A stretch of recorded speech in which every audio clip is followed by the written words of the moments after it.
Tonight from Yankee Stadium, it's the American League East Division leaders, the Yankees, against the Red Sox in their first meeting of the year. Two old traditional rivals meeting on ABC's Monday Night Baseball. Hi, everybody. I'm Gary Bender. The Yankees have just concluded their longest road swing of the year, 12 games. They've won 8 of those, extended their lead in the American League East to 2 games.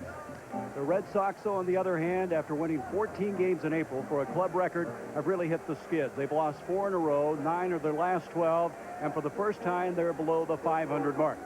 With me, future Hall of Famer Joe Morgan. And Joe, at the start of the year, Lou Gorman, the general manager of the Red Sox, said this club would be better in the '86 pennant winners. Well, that was the feeling going into the season. And actually, the Red Sox are leading the league in hitting, but they're not producing runs. They're not hitting in the clutch. If you don't hit in the clutch, you're not going to win many ball games. The Yankees keep winning despite the distractions of a Lou Piniella and a Billy Martin and Dave Winsfield's book. They just seem to thrive on it. Well, if you play in New York, whether it's for the Mets or the Yankees, you realize there's going to be controversy. In fact, controversy in New York is like the traffic. It's always here. We hope to have Billy Martin on with us. Well, I was looking forward to talking to Billy because he's always candid. But he did release a statement. And basically the statement says that this is a very serious situation, and he's not going to put any fuel on the fire by making any statements. He wants his team to concentrate on winning the pennant. All right, Joe, let's go back now and document what brought us to this point. It started almost a month ago. Billy Martin and his 3-game suspension. It all started on May 6th when the Yankee skipper kicked dirt on umpire Tim Welke. Billy was thrown out and fined $300. The on-field incident followed Billy's altercation in an Arlington, Texas nightclub.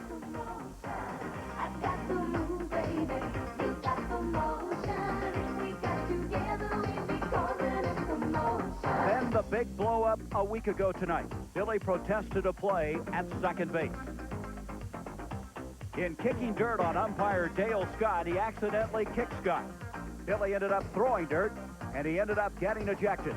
A 3-day suspension and a $1,000 fine followed. The suspension ends tonight, and a showdown between Martin and the umpires may occur in Yankee Stadium. We welcome those viewers from the Dodgers-Astros game to Yankee Stadium. Tonight, Billy Martin's 3-game suspension ends, and there is a prospect possibly of a showdown with the American League umpires. We'd hope to have Billy with us. He did not want to come on live. He made a statement, said he wanted to avoid the press. But we have in the booth with us the president of the American League, Dr. Bobby Brown, and also the executive director of the Major League Umpires Association, Richie Phillips. Bobby Brown, you've been accused by the umpires of being too lenient on Billy. That's correct, Gary. I tried to assess the problems that Billy had on the field. I tried to do it objectively. I tried to use the same standard I use on most everybody. And I suspended him for 3 games and fined him, and my umpires didn't think that was sufficient. Now, Pete Rose, I guess that would be the analogy, the 30-day suspension, the $10,000 fine. Do you think that is one of the reasons this leniency tag has been given to you? Well, I can't answer that, but I think it's an improper analogy. I don't think that the 2 incidents were in any way the same. I think one where there was physical contact made that was voluntary, and I don't think that occurred in the incident that I dealt with. Richie Phillips, you feel it is too lenient? Yes, Gary, I think that Bobby, in meting out a penalty to Billy Martin, ought to take into account the fact that Billy Martin is, in fact, the quintessential recidivist in baseball. And I think that Bobby, in deciding on the penalty, has to take into account his past history. He disagrees with that, and I think that's our basic difference. Now, you said that Billy must act like an older boy, keep his arms folded and his lips shut. Where is the line going to be drawn? When I speak, I'm speaking figuratively, of course, Gary. The rules of baseball will be enforced by the umpires. Rule 902A provides that the umpire's decision on fair, foul, strike, ball, safe out, those decisions are all final and cannot be argued by the managers. The umpires always extend the courtesy to the managers to come out to argue those calls. The same courtesies will not be afforded to Billy because of Billy's behavior over the past 19 years toward the umpires. And Billy will not be allowed the right to carry on as he has in the past. So you're saying Billy Martin will be treated differently the rest of the year? We're saying that Billy Martin will be treated differently, and he deserves to be treated differently because of his own conduct. His conduct has made things such that the umpires no longer should provide him with privileges and courtesies, and the umpires will have to protect themselves against this kind of behavior. So you've talked to your crew, I assume. What have you told them to look for? Well, I've talked to Jim McKean, the crew chief here tonight, and Jim's been in touch with me for several days on this.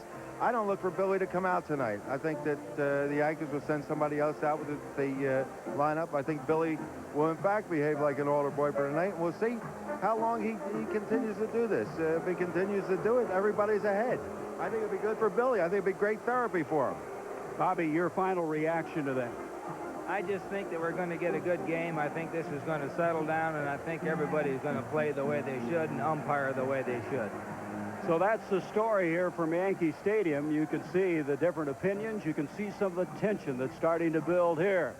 Well, we're going to go back now for you that were watching that Dodgers-Astros game in Los Angeles and Dodger Stadium. We'll go back now out west, and let's join now Al Michaels.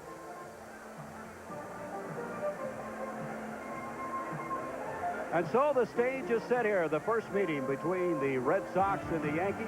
The left-hander, Bruce Hurst, with his 12th start going for the both Sox. Neil Allen, his first start of the year. We'll be back to the starting lineup.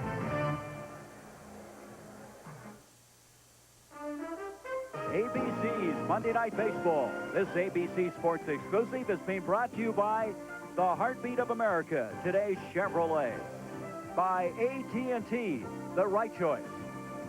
By Raisin Squares, cereal with real raisins in the middle. And by Stroh's and Stroh Light. Now you're talking good times. And Stroh's is spoken here.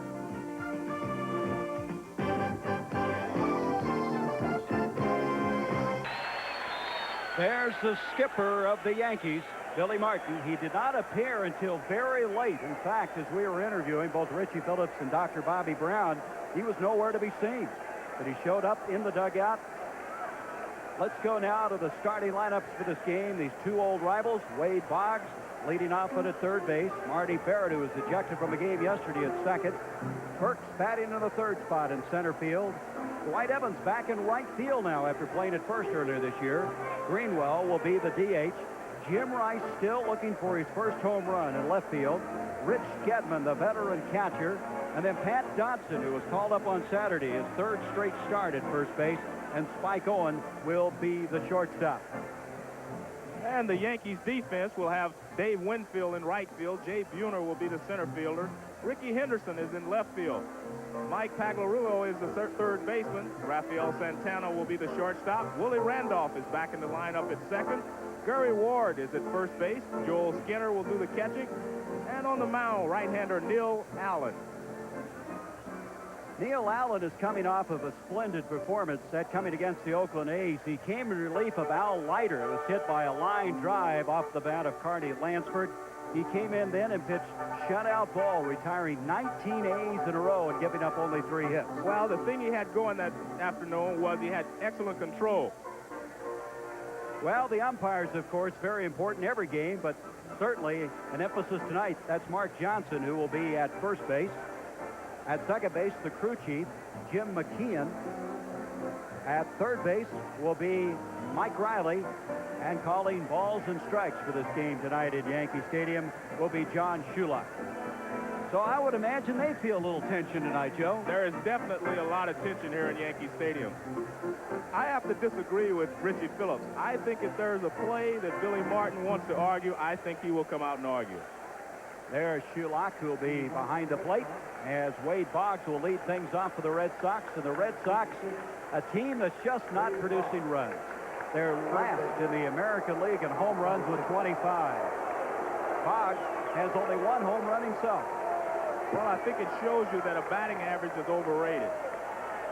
Allen, the right-hander, starts him out with a strike. Now, Neil Allen does something that's very peculiar to him. He hides his pitches well. He really hides his hands. He actually drops his hands below his front leg. Hard to pick up that delivery as it evens at 1 ball and a strike. And he also hesitates a little bit there, and I think that's what throws the hitter off. And then when he comes over the top with a good curveball, it's awfully tough to hit. Right-hander, the 1-1 pitch to Boggs, and the count goes to 2-1. But I think the key to Neil Allen's success tonight will be whether he has good control of the fastball, being able to move it on the inside corner and move it back on the outside corner, because he always has an excellent curveball. 2-1 to Boggs, and it evens at 2 balls, 2 strikes. Who would have thought, Joe Morgan, that these Red Sox could not score runs? They have 5 guys batting over 300 and 2 at 299. 2-2 pitch to Boggs. It's full now. But I think it shows again that a batting average is really a personal, individual thing. You make 7 outs out of 10, you're still hitting 300. But if you make those 7 outs with men in scoring position, you're not going to drive in runs. There's a single to right. Coming over and coming up with the ball is Dave Winfield, and Boggs is on to the leadoff single. That'll bring up Marty Barrett. Barrett was ejected from a game yesterday. In fact, it's the first innings he's missed all year long for this Red Sox team. So Allen already in a little bit of trouble with Boggs down at first. Well, as you mentioned, the Red Sox will get a lot of hits. They had about 13 hits yesterday and only scored a couple of runs. That has been their problem, not hitting with men in scoring position. Barrett, you can see his average. He's one of those 299 hitters that we're referring to. Very tough to strike out. The lead at first by Boggs. Ward holding off, and Allen falls behind. 1 ball, no strike. 60-year-old Billy Martin. We were there the night that he attacked the umpire, drew the 3-day suspension. He tried to kick dirt, couldn't. The infield was too wet, so he threw dirt, and the $1,000 fine and the 3-day suspension.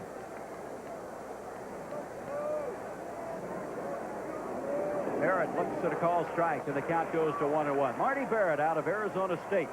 There were 11 players this year, opening day, who played at Arizona State, and you're familiar with that club, Joe, just coming from the College World Series. Right. There are a lot of players performing in the major leagues now that were in the College World Series the last couple of years. There's John McNamara. He's the guy on the hot seat, I believe, in Boston. 1-1 to Barrett. High fly ball, left field. Drifting over is Ricky Henderson. He's 1 out as Boggs will have to retreat back to first base. Ellis Burks will now be coming up for the Red Sox. Burks, you look at his statistics, 333, 4 home runs as Barrett retreats to the dugout. But he's been battling injuries all year long. He started out with ankle surgery. And despite all that, average-wise, he stayed right up there. Well, John McNamara thinks that he's going to be the next big star for the Boston Red Sox. He has all the tools, and he has a great attitude. He had a jammed left wrist that he missed 8 games with. Allen falling behind the hitter again, goes 1-0 on Ellis Burks. This is the guy that made Dave Henderson expendable. Now playing with the Oakland A's. 1-0, grounded foul, and the count goes to 1-1. Just a gorgeous night for baseball. Temperature as we began this game at 76 degrees. Crowd expected around 35,000. The house that Ruth built. It's always something special to come to Yankee Stadium. Did you get a chance to walk out and see the monument?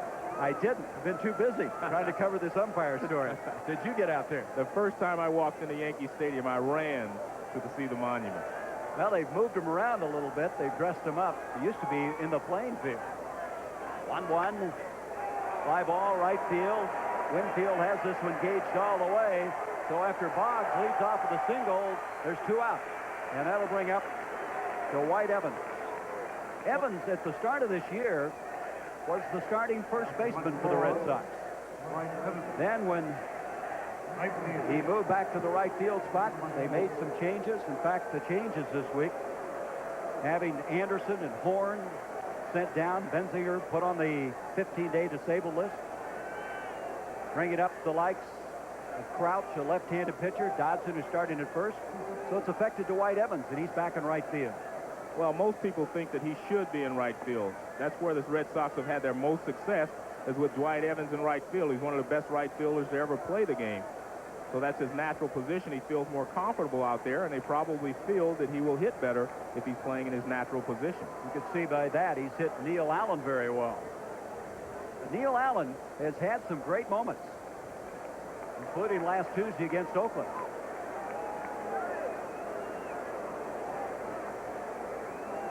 One-0 pitch, and excuse me swing, a line shot back, and the count evens at 1-1. When I talk about Neil Allen having some great moments, he was one of the premier relievers in the National League from about 80 to 82. He had 18 saves in 81, 22 saves in 80. Then he was traded to the Cardinals for Keith Hernandez, and I don't think St. Louis ever forgave Whitey Herzog for that. 1-1, popped up. Skinner coming over, Gary Ward coming over, and it's going to hit the top of the dugout. So the count goes to 1-2. You see a big difference between Yankee Stadium and the Oakland Coliseum already. That ball would have been in play in Oakland. There's Gary Ward. Ward taking over for the injured Don Mattingly. Ward on that road trip to the West after Mattingly was hurt in Seattle has been at first. He's 7 of 37 batting-wise. Trying to also replace a Gold Glove down at first. 2 down, 1-2. The count now to Evans.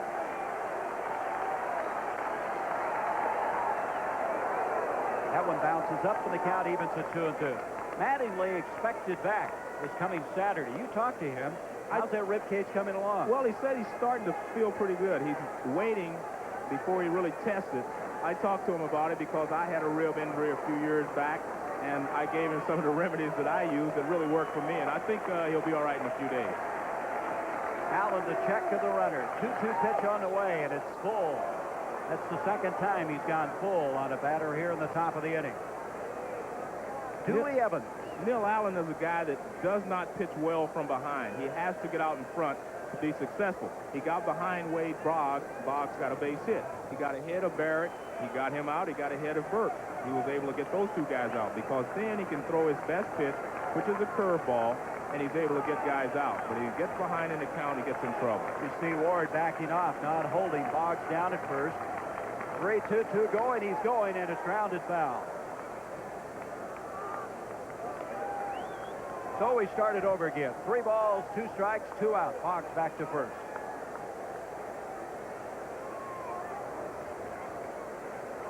Well, Billy, at least able to talk from the dugout. He may not be able to come out of it, huh? He'll be out. 3-2 again. Shortstop, Santana. Long throw. And he's safe at first.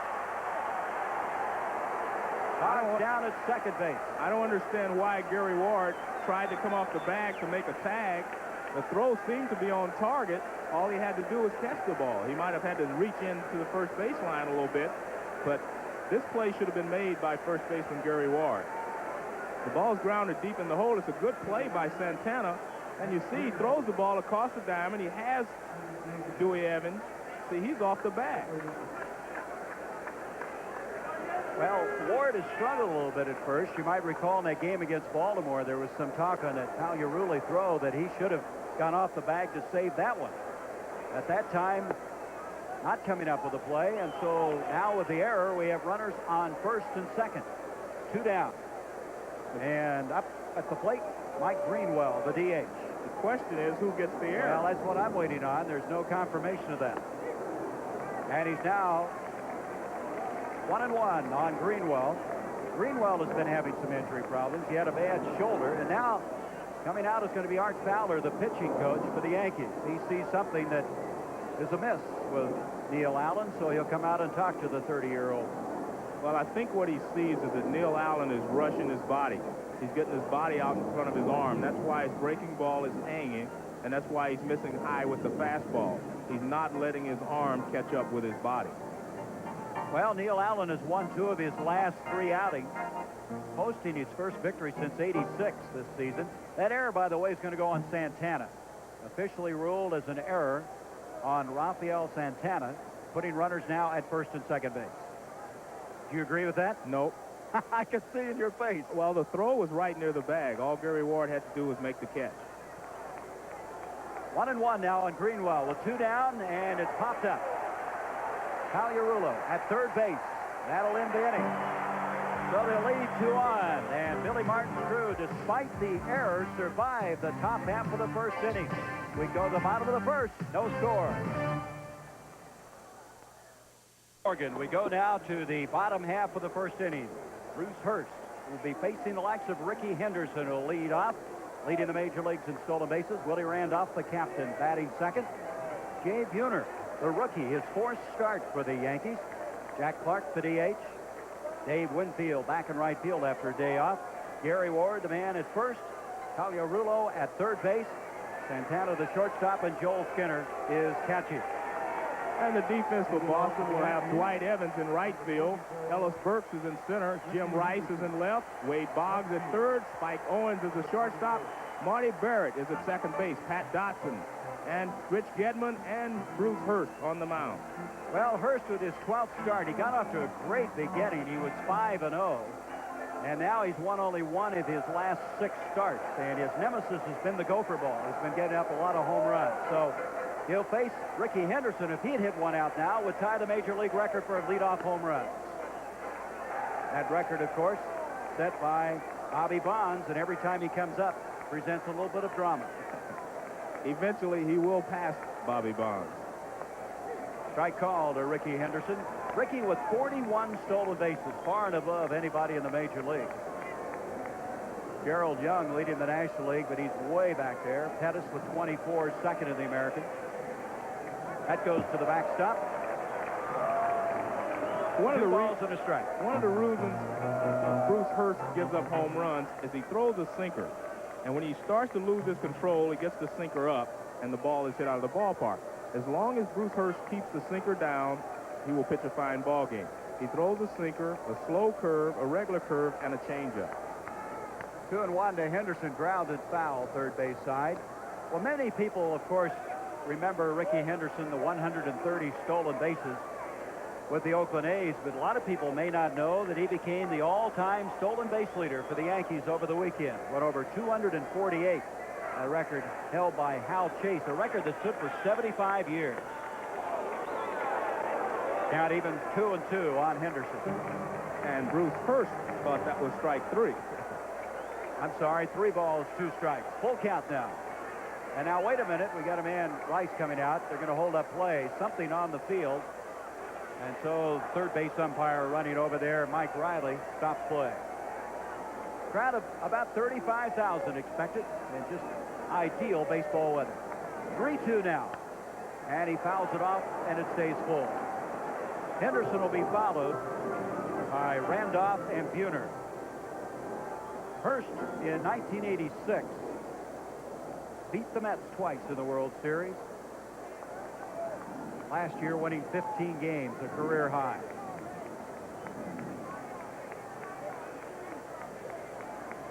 (3-2).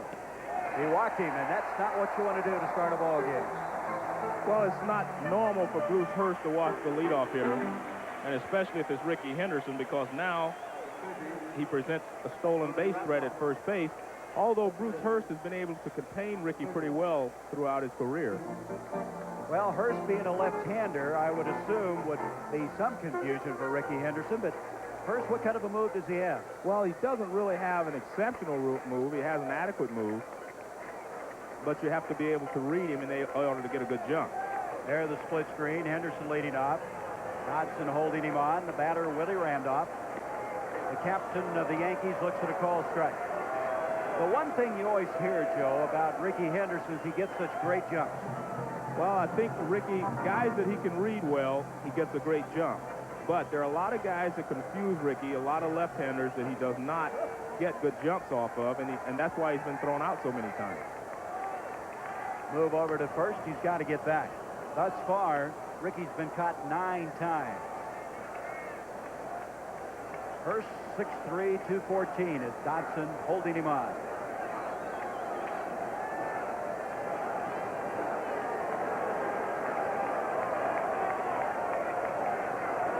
One pitch, bunt third base side, and it's going to stay fair. The throw to second, not in time. Wade Boggs was hoping for some help at third. It did not roll foul. He waited too long to make the play. It's a real heads-up play here by Willie Randolph because he accomplishes 2 things. If he does not get a base hit himself, he will move Ricky over into scoring position. But he does better than that because Wade Boggs decides he's going to let it roll, and he's not able to get Ricky Henderson at second base. I think Wade Boggs should have been in a little tighter. So now 2 runners on. Nobody out. A look at the all-star third baseman as that brings up the rookie, Jay Buhner. This is where you have to really watch Ricky Henderson. He can steal third off of a left-hander, and he will do so on a lot of occasions. Barrett trying to keep him close at second. Buhner, first ball hitting into left field. Base hit. Henderson makes the turn at third. He will score easily.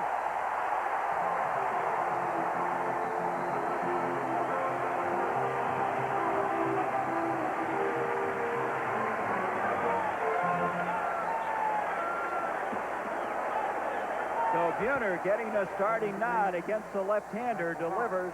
That is his 4th RBI of the year. He's at first now. Randolph down at second. There's still nobody out. 1-0 the Yankees and Jack Clark at the plate. Already you see the difference between the Yankees and the Red Sox. The Yankees have been producing runs when they get men in scoring position, as evidenced by the fact that they scored 9 runs in the first inning yesterday. They produce runs. The Red Sox are not producing runs. Boy, what a menacing situation now for Hurst. Jack Clark. Barrett ducking in behind the runner, Randolph. Jack Clark spending a lot of time with you before the game, Joe. A little worried about some of the mechanics right now at the plate. One of the things that Jack has a tendency to do is try to pull the ball too much. Jack is not content with just hitting it in the first row. He wants to hit it into the 30th row. Boy, he was doing it in a batting practice. Pitch on the way to Clark. 1-0. Hurst struggling. 1 run is in. 2 runners are on. Nobody out in the bottom of the first.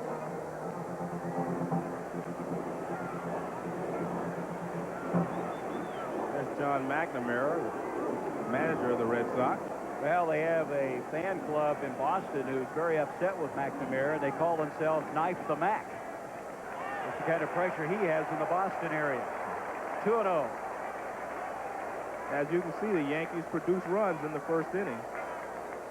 2-0 to Jack Clark. Hurst looks like he's trying to loosen up a little bit out there. It's not so much that Bruce Hurst has struggled this first inning. The Yankees have executed very well. He only made a couple of bad pitches. Even to Ricky Henderson, he made some good pitches. Ricky just spoiled it. Swing and a miss. 2-1. And there he makes an excellent pitch to Jack Clark. He took a little off the fastball and got it on the outside corner, down and away. Well, when you've lost 4 in a row, 9 of the last 12, sometimes you expect bad things to happen. Right now, the Red Sox not starting very well. There you see an excellent pitch by Bruce Hurst. 2-1 on Jack Clark. That'll be into left field for a base hit. Randolph rounding third. He will score. 2-0, New York.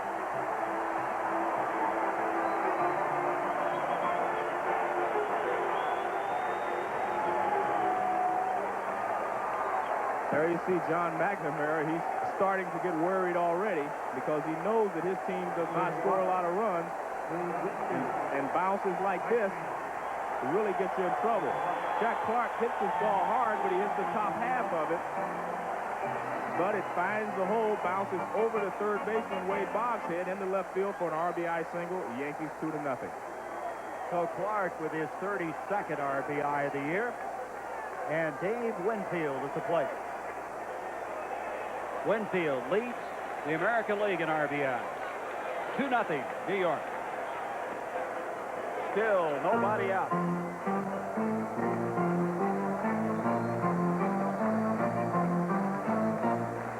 At average, 370. Second best in the American League. Second best in the Major League.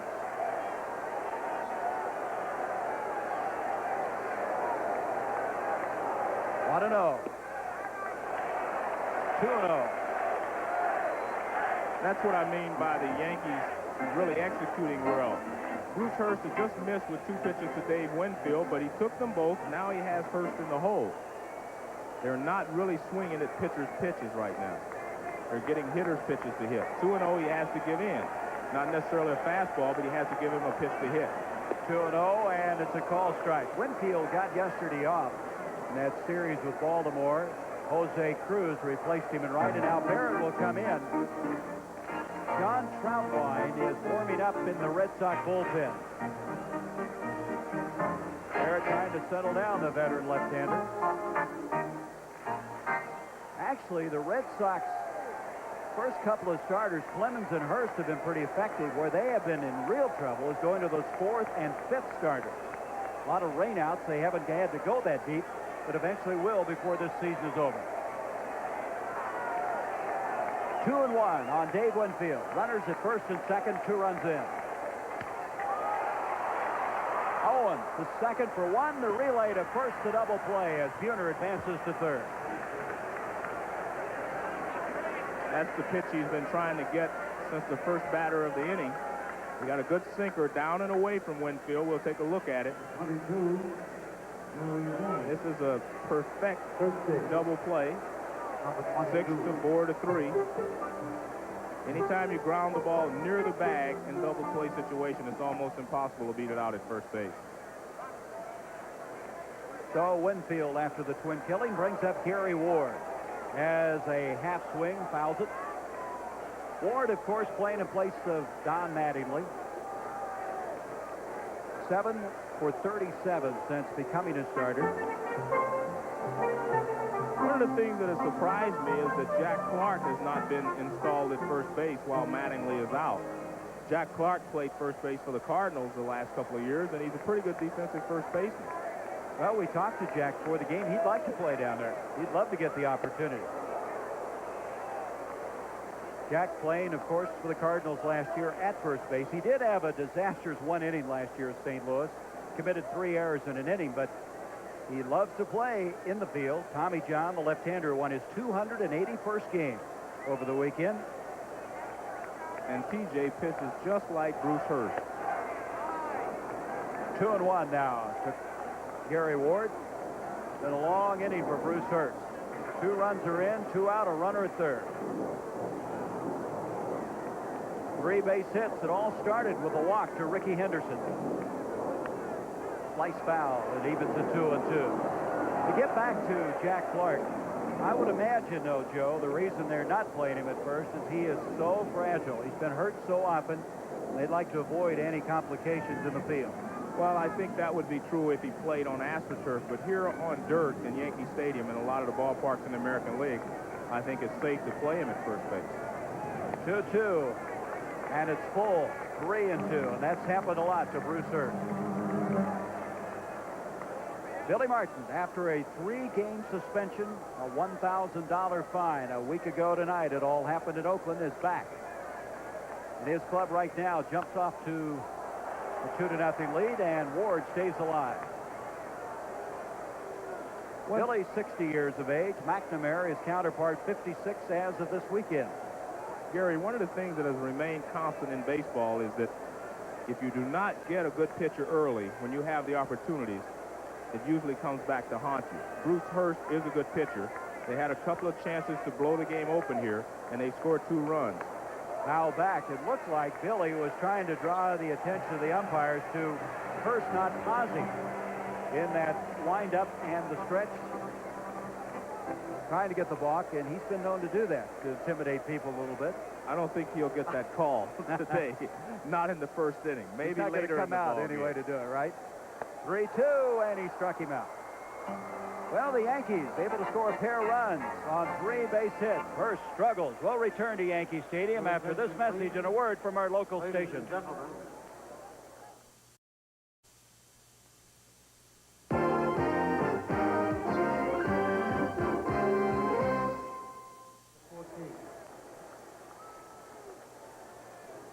Yankees 2-0, picking up those 2 runs at the bottom of the first inning on a walk and 3 base hits, and here comes Jim Rice to the plate, and quite a story developing. Jim Rice still looking for his first home run of the year. Who would have thunk that we'd be in the beginning of June and this guy had not hit a home run yet? Well, Jim Rice has not been able to swing the bat with the same consistency that he has in the past. I talked to Jim before the ball game. Jim says that he has problems seeing the ball on occasion, but not enough that it is forcing him to wear glasses. There are a lot of people on the Red Sox that feel that he should try to wear some glasses, but he says he has not been able to adjust to the glasses. He's used them in batting practice, but not in the game. Now back 1-2. Jim Rice has 364 career home runs. He led the majors in 1978 with 46, had 39 in 77 and 39 in 83. He's been a major force in baseball. And right now, it's amazing to see him look for that first home run. And he goes down swinging to begin things here in the top of the second inning. Well, he started to pull off a little bit. He was late on the first couple of fastballs, and then he chased a breaking ball. He tried to get the bat out front and pulled away. We're going to look at it here. Watch his front shoulder, his front side. See there, it's already gone right there. That's the reason that he had problems with that particular pitch. Mike. Rich Gedman at the plate.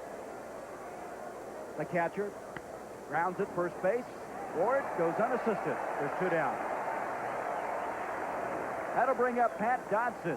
Dodson, in the shakeup that the Red Sox had this week, trying to get some offense going, bringing Dodson up. He's been up before in the big leagues. He was the International League's most valuable player in '86, a 28-year-old. This is his 3rd straight start. So very quickly, 2 away in the top of the second. Neil Allen, who struggled a little bit in the first but got out of it all right, starts him out with a strike. The Red Sox went to their youth movement last year. Center field, base hit. So Dodson with 2 down is on.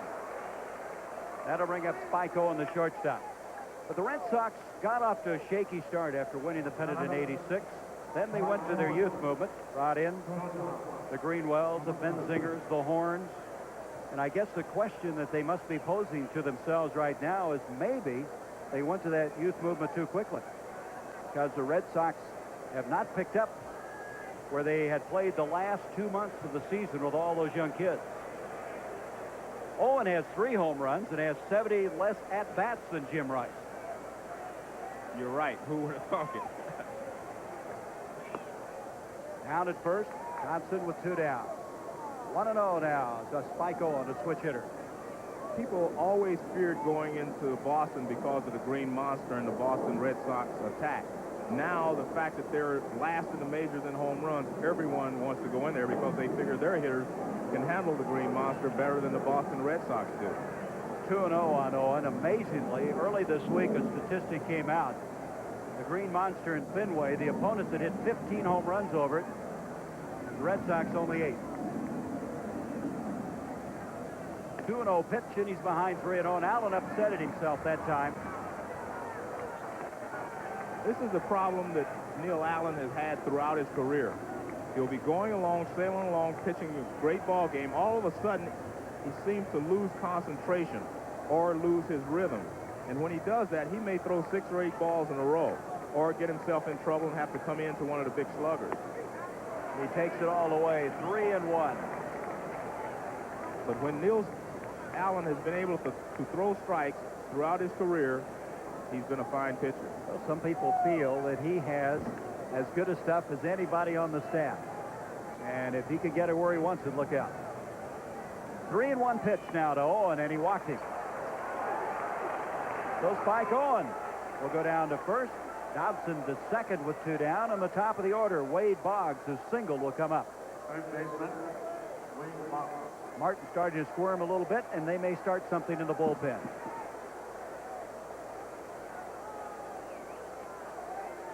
Boggs coming into this game, leading the major leagues in walks with 46. Moved up to that leadoff position, trying to get somebody on the base paths. Really, Wade prefers to hit third, but the team is struggling, so he'll do anything to try to help the team get started. Last time he went 3-2 on Boggs before he walked him. This time he starts him out with a strike. Neil Allen last year was 0-7 with the White Sox, 0-1 with the Yankees. And it's battle back this year. Second base, and Randolph is there. And that will end the inning. No runs. They pick up one hit as the captain of the Yankees ends the top of the second inning for Neil Allen. Yankee Stadium, bottom of the second. Mike Pagliarulo will lead things off. Now, Joe, let's go back to your thesis about sometimes batting average isn't all that important. It's how you produce. And Pagliarulo has 40 RBIs, even though he's only batting .217. Well, my theory is to be a good player, you either have to score runs or drive in runs. The great players do both. Willie Mays drive in 100, score 100. So you don't expect guys to do that.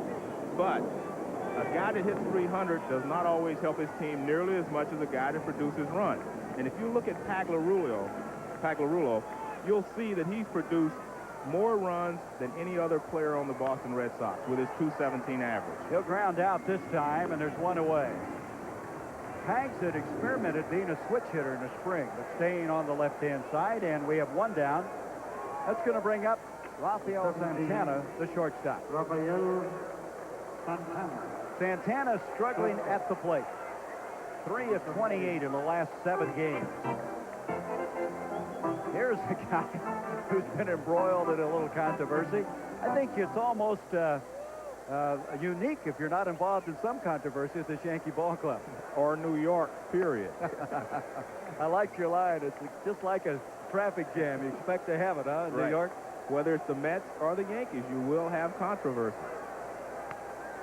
Center field, and back in position is Ellis Burks. 2 away. That'll bring up, at even the 9th position, the catcher Joel Skinner.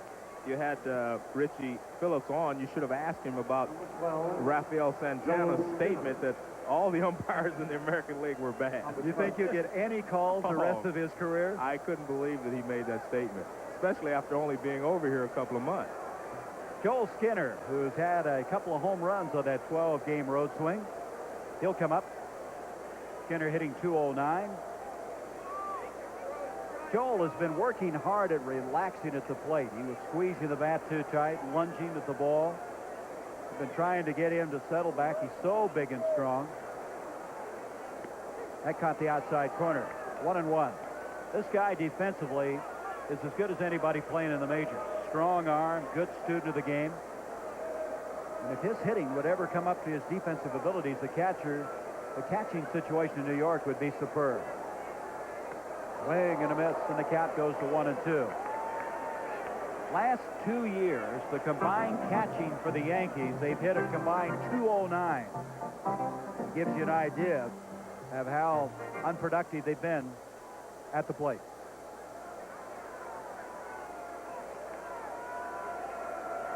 One and two, called third strike. So it's a 3-up and 3-down inning. Bruce Hurst, after giving up 2 runs in the first, this time shuts him down in order. The Yankees, 2 runs on 3 hits. One of our features this year on ABC's the best line of the week. And it goes to Gerald Perry, the first baseman of the Atlanta Braves. He went 5 for 5 on June 1st. 2 RBIs, 2 runs scored. This guy has been playing a complete game for the Braves. Stealing bases, and just yesterday went 3 for 3. But our best line of the week to Gerald Perry, and later we'll have the worst line of the week. Marty Barrett leads things off here in the top half of the third. He'll be followed by Ellis Burks and Dwight Evans. Barrett wide out to left the first time. Neil Allen protecting a 2-0 lead. Thus far, 2 runs, 3 hits, and error. For the Yankees, Red Sox, no runs and 2 hits. I think this is a very key inning for Neil Allen because he lost his concentration a little bit in the second, and he has to gain it back. Because, as I mentioned, in order for him to be effective, he has to be able to throw the curveball. He cannot pitch from behind. So Marty Barrett, a tough man to strike out, has a 1-2 count on him as he leads things off. Line to left, and he's on, and that's the 3rd hit of the game for the Red Sox. Well, Toronto's starting to play much better baseball. They've won 6 in a row. They were tough on the Red Sox, and right now in the 4th, leading Cleveland. Cleveland now 2.5 back of the Yankees. But I think the Indians are for real. Well, I think the Indians are for real because their pitching has been a pleasant surprise for them. But I look for Toronto to play well before the season's over. They have too much talent there.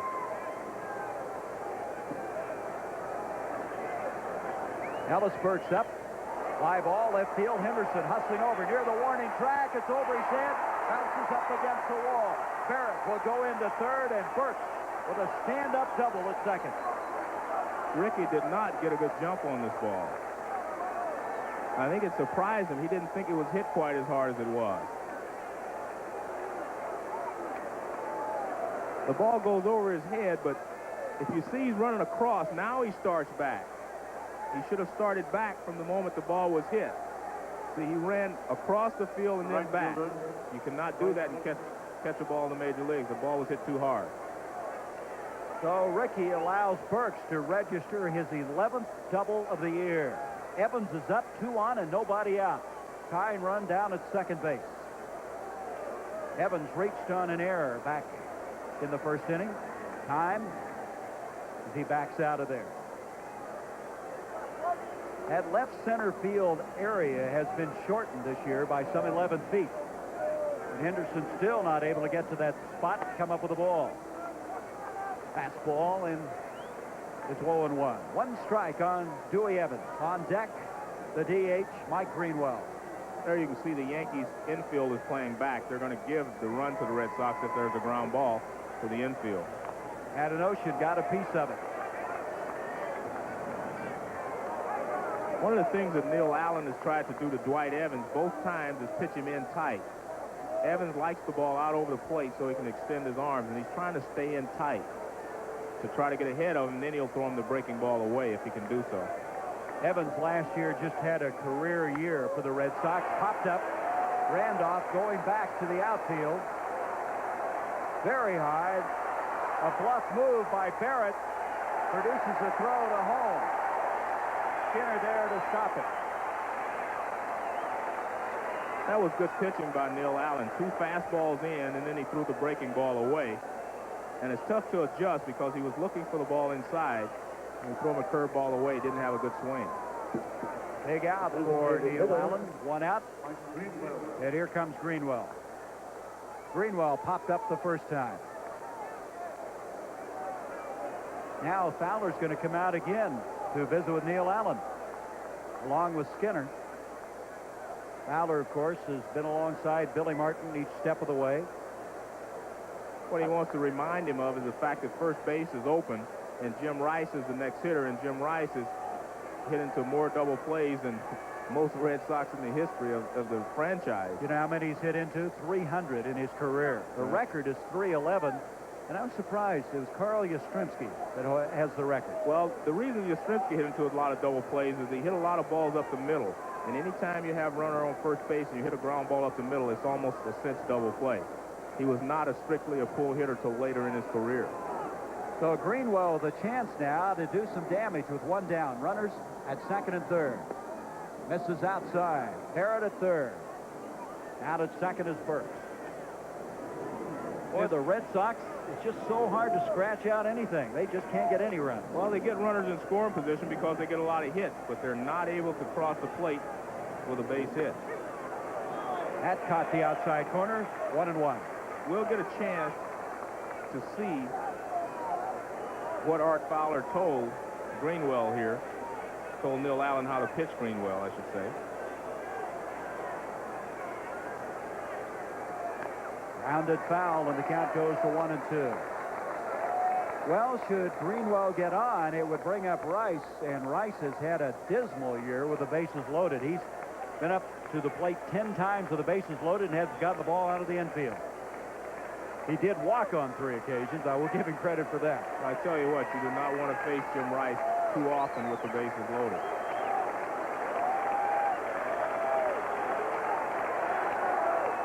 One-two, and the count now goes to 2-2. And I think he crossed Skinner up. That's why he's going out to talk to him. I think Skinner called a fastball, and he threw him a breaking ball. When you get a runner on second base, you change the signs by rubbing your shin guard, which says you go to the first sign. You hit your chest protector, which means the second sign. And they had a little confusion there. And then you forget what you're supposed to throw, right? 2-2 with one out. Runners at second and third. Greenwell's going to back out of there. He leads the Red Sox in home runs with 6.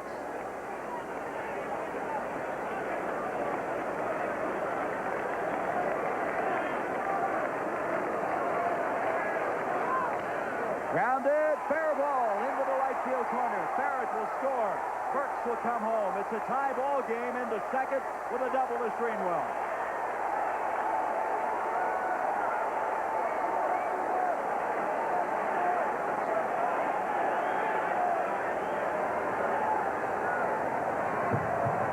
Most left-handed hitters like the ball down and in. And he got a curveball down and in, and he grounds it inside the bag. Gary Ward is playing wide of the bag, as you can see there, and the ball goes down in the corner. 2 RBIs. We'll have a tie ball game. RBIs 33 and 34. Still one out. And here comes Rice, who struck out back in the second. 12th double of the year for Greenwell.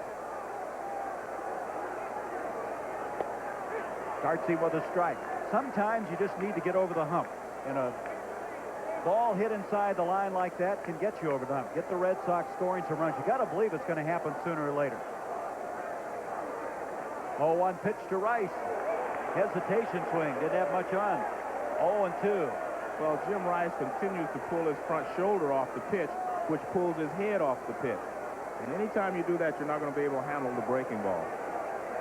Boy, that goose egg, it's just hard to believe it's there, isn't it? No home runs. 0-2 to Rice. Fouls it back.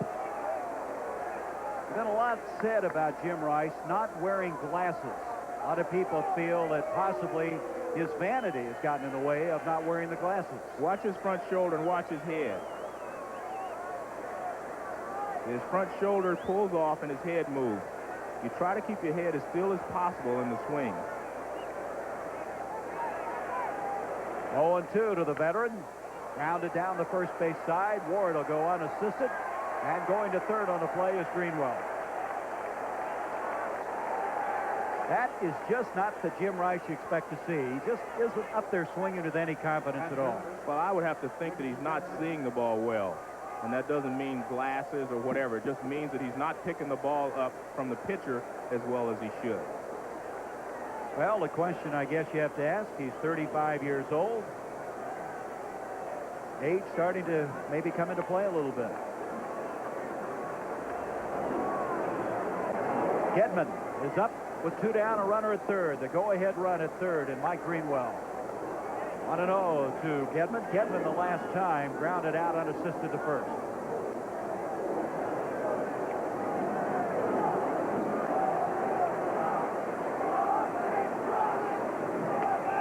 Skinner snap throw to third. They dropped the ball. They had him, and Pagliarulo dropped the ball. They nailed him. It looks like Greenwell shaken up a little bit, maybe. Greenwell did a good thing, though, Sad. I mean, he went back on the inside of the base. Watch, he shields Skinner from the third baseman. He cannot see him, right? See, he's on the inside of the bag, and that's what blocks the throw. Do you think he had him if he had held on? Oh, he definitely had him. The throw had him beat. Boy, Skinner has an arm. Greenwell breathes a sigh of relief at third. That would have been embarrassing to have your go-ahead run picked off at third in that situation. 2-1 now on Gedman. Gedman just hasn't put the numbers together since he didn't sign a year ago until May 1st. Popped up. Skinner with a chance. But the Red Sox able to come back. Tie it up. It's 2-2 as Allen now has given up 5 hits. 2-2 our score. Joe Morgan is talking about keeping your head still. Well, that same thing happens in golf. You got to keep your head still over the ball. And Saturday begins on ABC Sports with third-round golf coverage of the Mazda Senior TPC, live except on the West Coast. And then Jack Nicklaus looks at the greatest 18 holes of major championship golf. And on a special edition of ABC's Wide World of Sports, the Chrysler Triple Crown Challenge concludes. Kentucky Derby champion Winning Colors and Preakness champion Risen Star duel for $1 million bonus. It's the 120th running of the Belmont Stakes. Left-hander Bruce Hurst starts Ricky Henderson out with a swinging strike, 0-1. Henderson loves to play for Billy Martin. He probably misses Billy Martin more than any player possibly in the history of Martin's managerial career. Slow curve, and the count evens to 1-1. Gary, anyone that's followed Ricky Henderson's career understands that. He set the stolen base record under Billy Martin. Billy Martin turned him loose. Billy Martin knows Ricky so well, he kind of caters to Ricky a little bit, and he gets the best out of Ricky. Percentage-wise, over a 162-game schedule, he's played more for Billy than he has any of the other managers he's ever played for. He's played in like 92% of the ball games that Billy Martin has managed when he was playing for him. But against the other managers, he's only played in like 75%. He's hit .317 for Martin, .261 for other managers. That might substantiate what you're saying. 2-2 now on Henderson. Ricky letting that ball get by him for the double. Now leading things off, walking and scoring a run back in the first. That's headed to center field, hustling in. A nice running catch is made by Ellis Burks. Burks has played very well in center field. Well, Bruce Hurst throws a high sinker. It's away from Ricky, and Ricky goes the other way with it. He hits it hard, but Burks gets a good jump on it. As you can see, he's already moving once the ball is hit, and he makes sure of the catch. He didn't have to dive, but he made sure. A little flair out there. I mean, he's just a second-year guy, Joe. He's got to have a little liberty, right? Well, that's only for guys like Ricky Henderson. He's only supposed to put a little flair in it. Okay. Here's the guy who's got a flair, the captain of the Yankees, Willie Randolph. You know, last week we were talking about how he struggled, the slowest start of his career, hitting below 200. But a lot of that, I think, has to be because of the wrist that he has. He has a very sore wrist, and as you've said so many times, Joe, when you get those hands hurt, those wrists hurt, it really affects you. You can play with your legs hurt, you can play with other parts of your body hurt. But you cannot be an aggressive hitter when your hands are injured.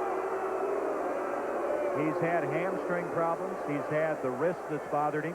He came in here hitting .194. He singled back in the first and scored a run. When this guy does not play, the Yankees just aren't the same team. Well, they miss his leadership more than anything else, I believe. He is a true leader on the infield. 1-2, called, third strike. 2 down, and that'll bring up Buhner, who singled a drive and a run back in the first inning. So Hurst getting a little stronger. You made a good point, Joe. A guy like Hurst, if you got a chance to put him away early, you better do it. And the Yankees let him off the hook in the first inning by only scoring the 2 runs. And a guy like that, he gets stronger as the ball game goes along because he gets better rhythm. And Hurst knows exactly what he wants to do with each hitter. And as the game goes along, he's able to do that. Third strikeout for Hurst. Buhner, big, strong first-year man, 6'3", 205. He's only 22 years of age. They feel that Buhner may have the strongest arm of any outfielder they have. Now, that's saying something when you got guys like Winfield. Wind starting to gust through Yankee Stadium. Have to hold it up momentarily. Buhner got his first start 2 weeks ago against the A's. This is his 4th overall.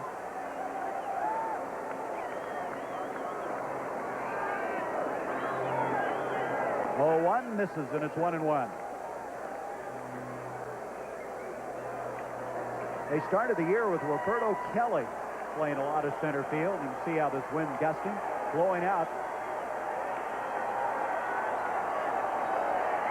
1-1 to Buhner, grounded foul, third base side. Clete Boyer just let that one go by. He didn't let very many of those go by when he's playing third base. There he is. He took over for Billy a week ago tonight when Billy was ejected, and then Mike Ferraro became the manager during the suspension, which I thought was kind of interesting.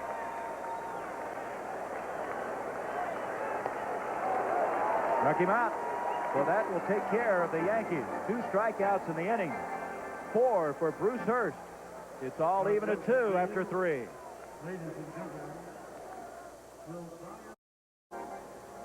2-2 our score after 3. There are 12 numbers retired for the New York Yankees. 1 was Joe DiMaggio, and here is a piece of lumber that he used. How's that feel, Joe? You think you could have hit with that? Well, it feels great. It's about 35 inches and about 34 ounces. I let Jack Clark pick it up. He liked it. I let Ricky Henderson swing it. Both of them enjoyed the bat. They said they could hit with it. You think there's some hits left in it?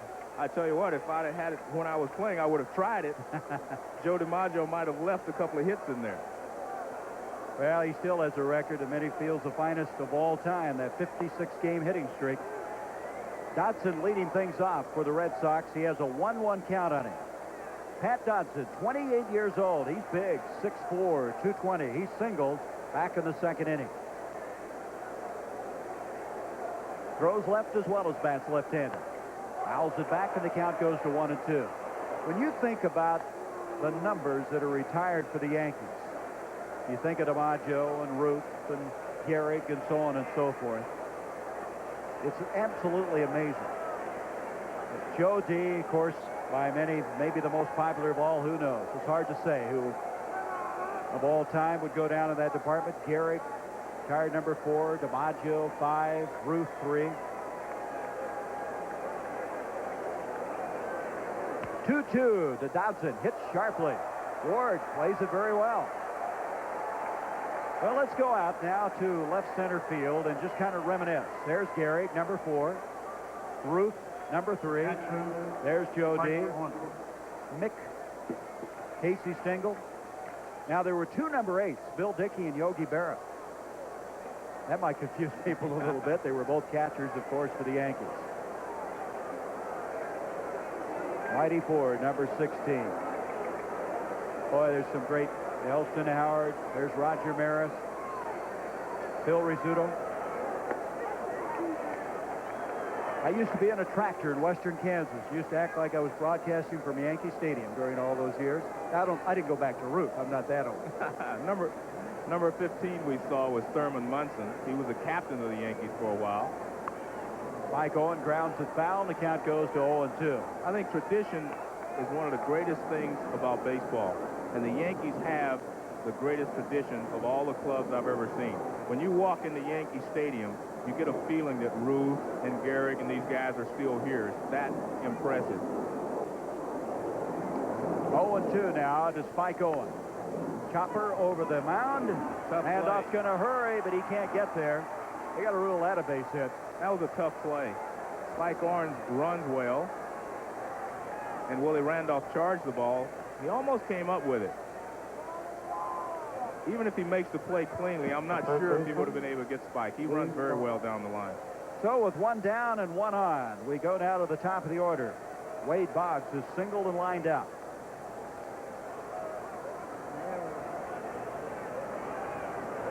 Boggs with Barrett due next. 2-2 our score. 6 hits for the Red Sox, 3 for the Yankees. The Yankees committing 1 error. That coming on shortstop Rafael Santana.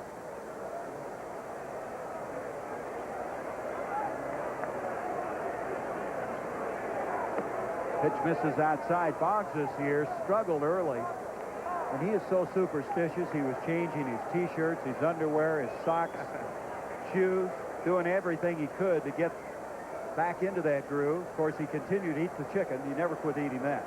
I think most players will tell you they are not superstitious, but in reality, all players are superstitious. 3-0. Mets leading St. Louis. The Cardinals played very well on the road. They won 7 out of 10. They didn't gain any ground on the Mets. Now they got to start doing that. Tonight would be a good time for them to begin. 3-1. What was your main superstition, Joe? Well, if I got a hit wearing one sweatshirt, I'd wear it until I didn't get any hits. And I think most players are that way. I bet you were fun to be around the clubhouse. 3-1, line to center field. Spike Owen will make the turn. He's headed to third. Then he puts on the brakes, and they pick him off at second.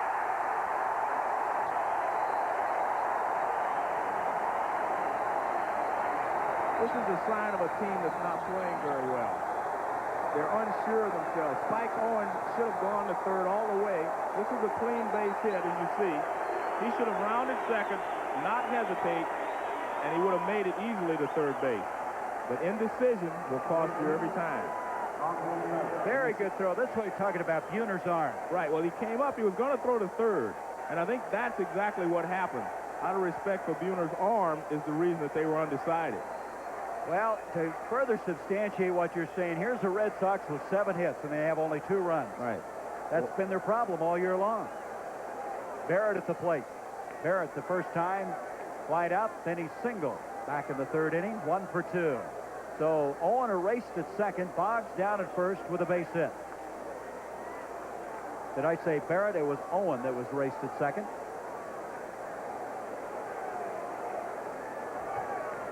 Heads up play by Buhner, and that's that arm that is so well advertised for this Yankee team. 2-0. The real problem there is that Spike Owens is probably the only Red Sox that can go from first to third consistently. And he got on base, you should use his speed. They did not use it.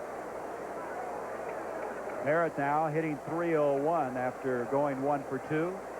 So that would give them 6 batters now hitting .300 or better on this Red Sox team. Yet only 25 home runs. 3-0. As I said at the beginning, I don't think it's really the lack of home run production that's hurt them as much as not hitting in the clutch and making mental mistakes as they did on the bases. If you're hitting in the clutch, even if they're singles, you're going to score a lot of runs, especially with 5 300 hitters. There's the strike. 3-1. So Allen with a great assist from his center fielder Buhner has 2 out. 3-0, 3-1 rather, on Marty Barrett at the plate. Boggs at first with Ward.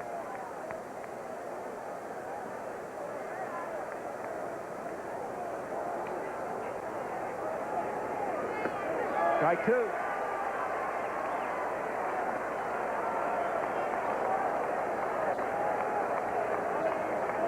Three and 2, and the runner will be going. 2 out. That's Burks.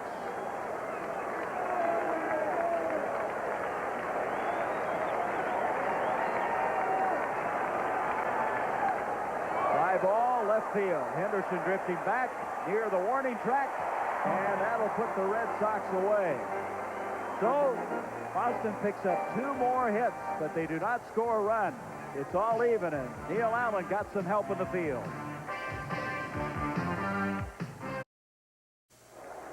There's the boss, Bruce Springsteen, who is from the New Jersey area. Designated hitter, Jack Clark. You like his music? I don't listen to music that much. I'm a jazz person. I'm not a real hot rock person. Come on, Morgan. You got to get with it. George is also the boss. You saw George Steinbrenner, the boss. There's 2 bosses. I should have probably restated that one. Here's Jack Clark. 1 strike on him. You know, you talked about the mechanics of Jack, the fact that he's working on keeping that shoulder in. He's still feeling his way around the league.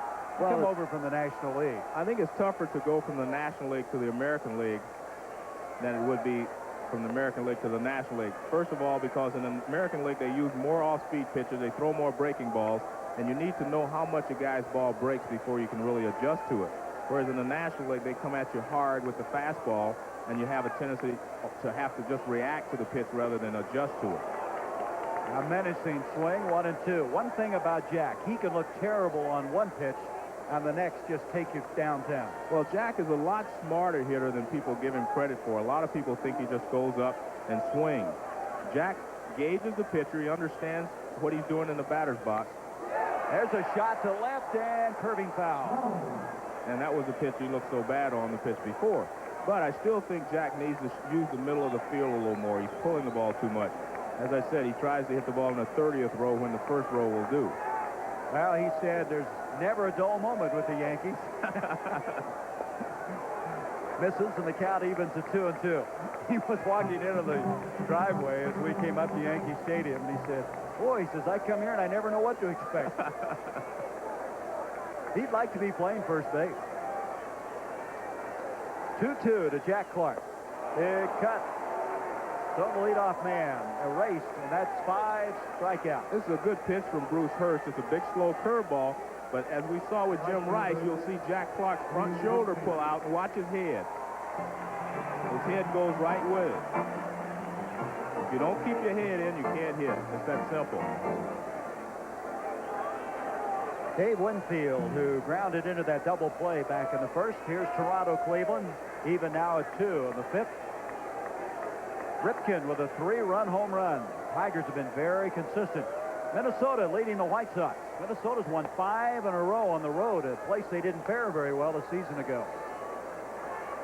Winfield's average now 368.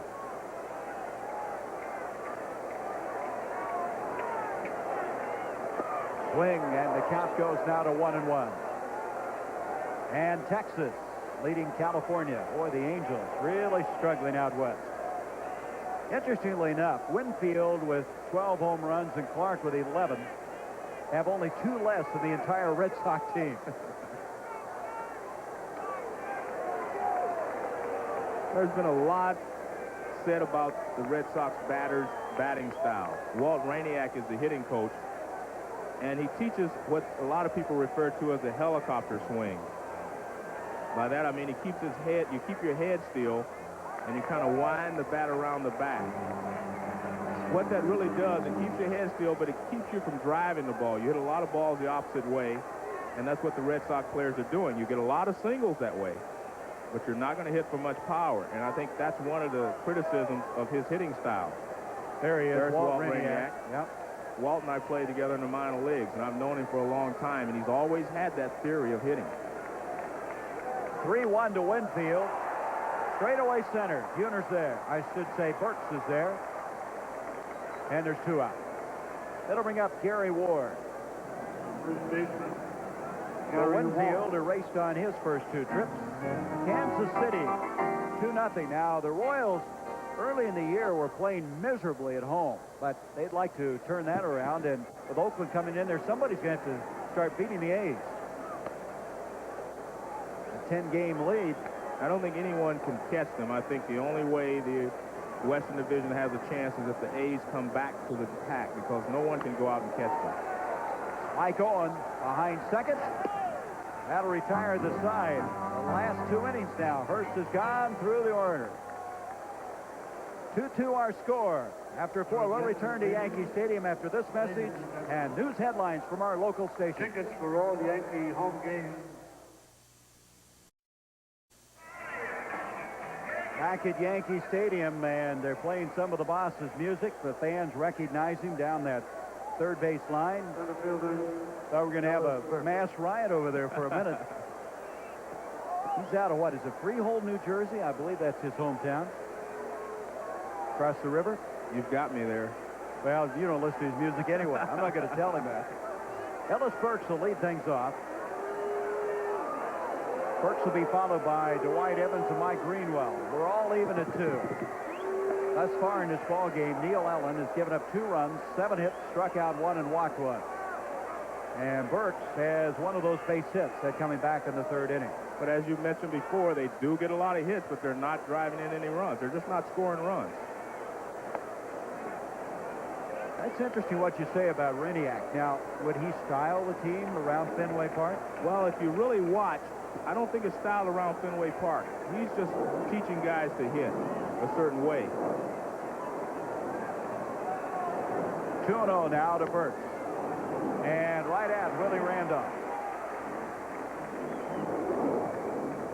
1 down, and Evans will come up. Evans reached on an error and popped up to the second baseman. There's that famous facade at Yankee Stadium.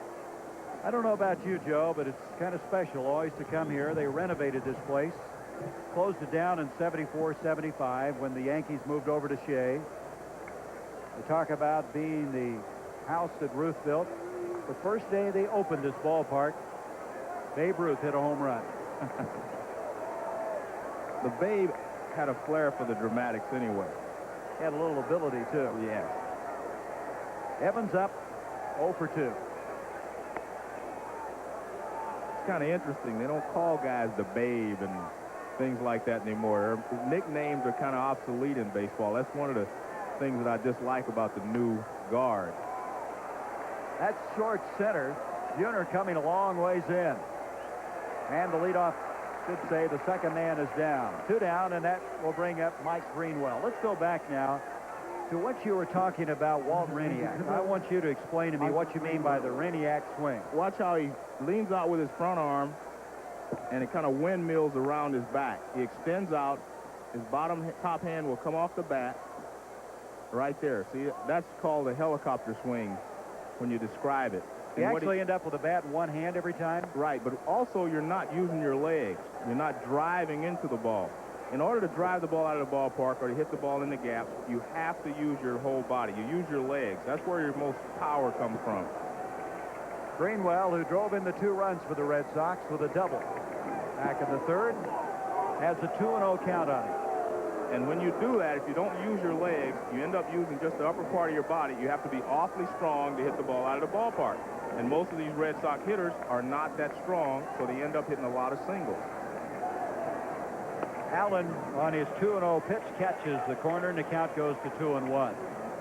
Well, there's been a lot of theories. Charlie Lau had a theory. Remember, they get up on that toe all the time. All right, Charlie Lau's theory is similar to Walt Reniak's, except Charlie Lau allows you. That ball is deep, way back, it's gone. Greenwell, his 7th home run.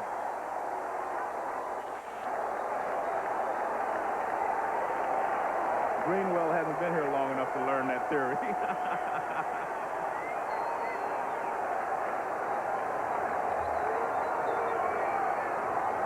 RBIs on the night.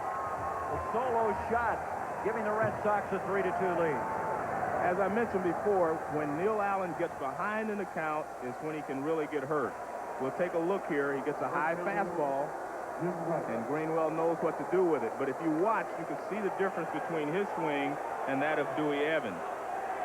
Boy, that just froze the outfielders. You knew there was no chance to get to that one. That'll bring up Rice, who's 0 for 2. Greenwell with 7 home runs, leads the Red Sox. That's the 26th of the year for the Bo Sox. Inside, 2-0. That might inspire this guy, Rice, to get his first. Well, he's got Neil Allen in a position where he can have a free swing at it. They're 2 down, no one's on base. So if Jim Rice is going to ever have a good cut, this is the proper time. 2 balls, no strikes, no one on base. The veteran grounds it third base side. Pagliarulo will end the inning, but Greenwell with that gigantic home run to right center field has put the Red Sox on top for the first time.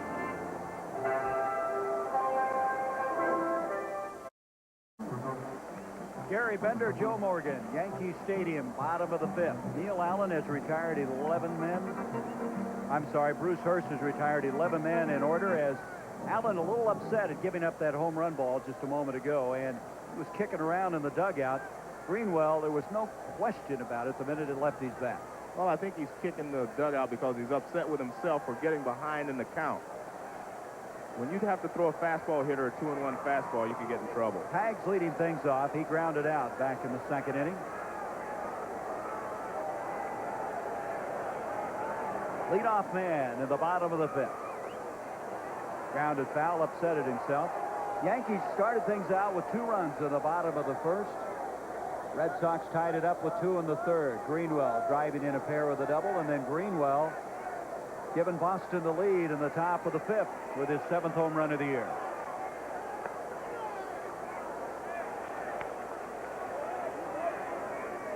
One ball, 2 strikes. Hippolito Pena warming up for the Yankees. Short left field. Rice is there, and that's the leadoff man in the bottom of the 5th. Santana will come up. He flied out to center field the first time. So Hurst continues to move along. 12 batters in a row. And it's so important, Joe, what you said. They had Hurst on the ropes. They had him in a corner, all the cliches. And now all of a sudden he's getting stronger, and all of a sudden he's got a lead to work with. Well, I think the key is average pitchers, you can let them off the hook because you get another shot at them. Good pitchers do not give you 2 or 3 shots at them during the ball game. And they had a shot in the first inning. They got 2 runs, but they did not take full advantage of the opportunities that they had, and they may not get another one. However, this guy has given up a lot of home runs, and that's something that I'm sure the Yankees are thinking about to get back in this one. But he's only given up 3 base hits, and those came in the first inning. So it's obvious that he has settled down. He's given up 8 home runs in the last 40 innings coming into tonight's game. Up the middle. Well, you can make that 4 base hits. One of the things that you look for in a pitcher is how he feels his position. Bruce Hurst is in pretty good position, but the ball is off to his side. He can't get his glove back around. The ground ball is center field. That's the case if you're a right-hander, you'd had quite an advantage on that play. So Skinner comes up. He struck out back in the 2nd inning. Tying run now down at first base with 1 out.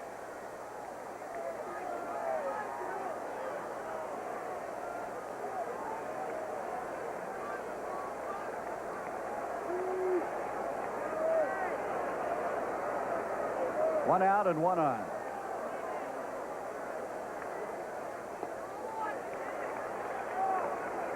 Skinner, I guess you would expect this of him, being a very good student of the game because of his dad, Bob, a player and manager. You see it in every sport, Joe. Guys that are coaches' sons, they grow up around the game of baseball all their lives, and they do things that no one else really thinks about.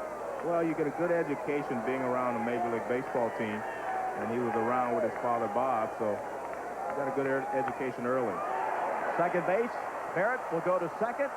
They get the force there. So Skinner on the fielder's choice, and there's 2 down. That's a good play by Barrett. He takes the lead runner, makes a good quick throw to second base to get the lead runner. You always want to try to get the lead runner if you're an infielder. Henderson is up. He has walked, scored a run, and flied out to center field in the 3rd inning.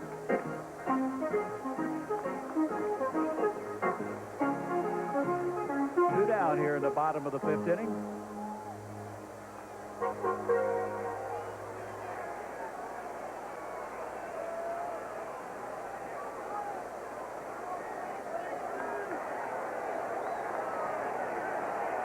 Move to first, drive Skinner back in. 2 down. Hurst checks over there again. This is Ricky's 3rd time facing Bruce Hurst tonight, and he does not have a hit. And I think he's noticed that Hurst is starting to throw the ball better away, and we'll see if he makes the adjustment and try to go the other way. Some of these patterns that you always pick up.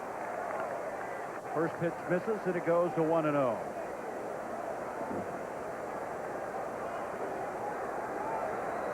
Ricky Henderson dedicated to regaining that stolen base crown this year. Hitting so much better than a year ago when he had the hamstring problems. And he's ahead of the pitcher, 2-0.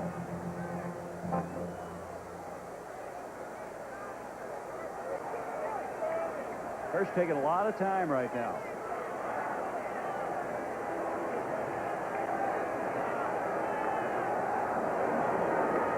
There's the strike. He'd retired 12 in a row before Santana singled and then was erased at second.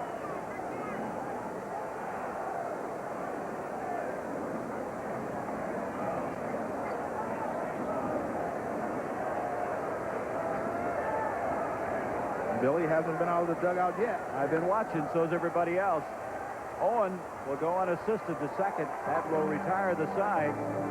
The Red Sox still with that 3-2 lead as we have played 5. We'll return to Yankee Stadium after a word from our local station.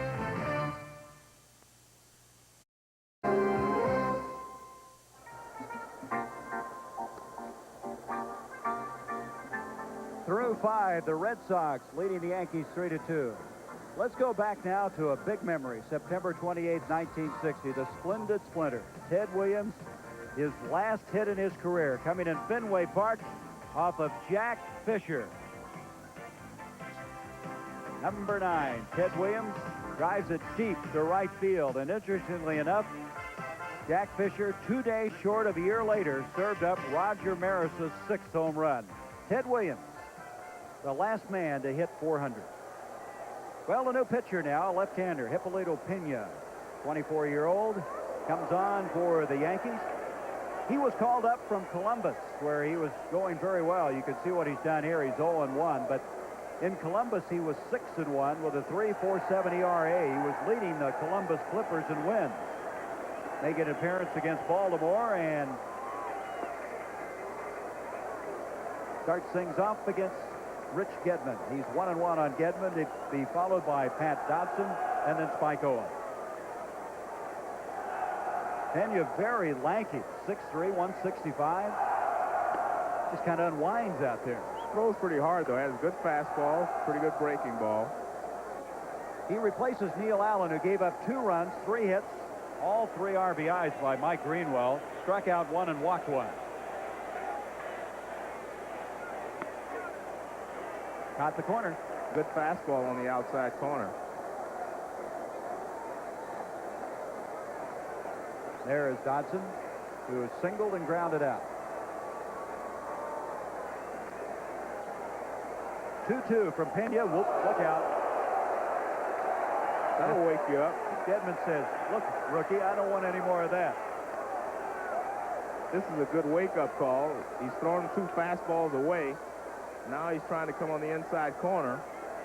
The ball gets away from him.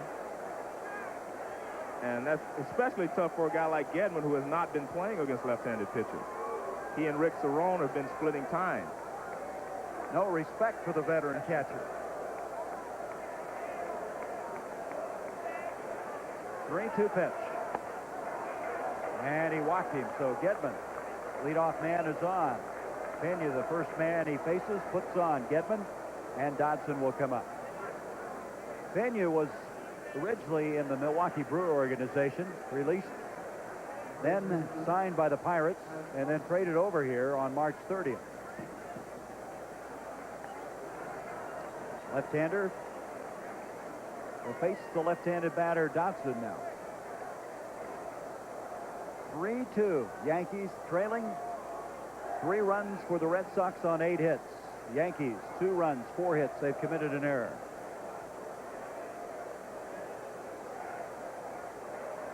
Squares around to bunt. Dodson checking with the home plate umpire, John Shulock, and it's a strike.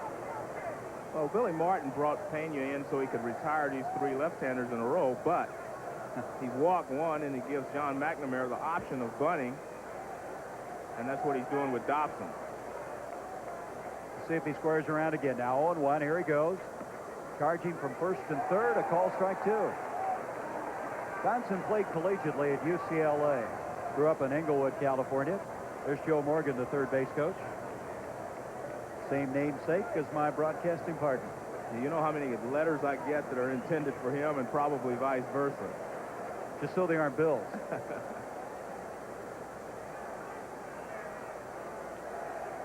0-2. Did he hang up? Nope, he didn't. 1 down. So after walking 1, he gets Dodson to strike out, and Spike Owen coming up. Well, it's a breaking ball, and it's just down and away. Dobson tries to check his swing, but he goes too far. But here again, he's at a disadvantage, first of all, because neither he nor Rich Gedman have been facing many left-handed pitchers this season. There you see Bill Fisher, the pitching coach, telling him no, he didn't bunt at the first one, but he swung at the last one. And no, that was not a strike. Yeah. Owen is up. He is singled and walked, so he's 1 for 1 in the game. Owen batting in the 9th position. Down at first still is Gedman with 1 down.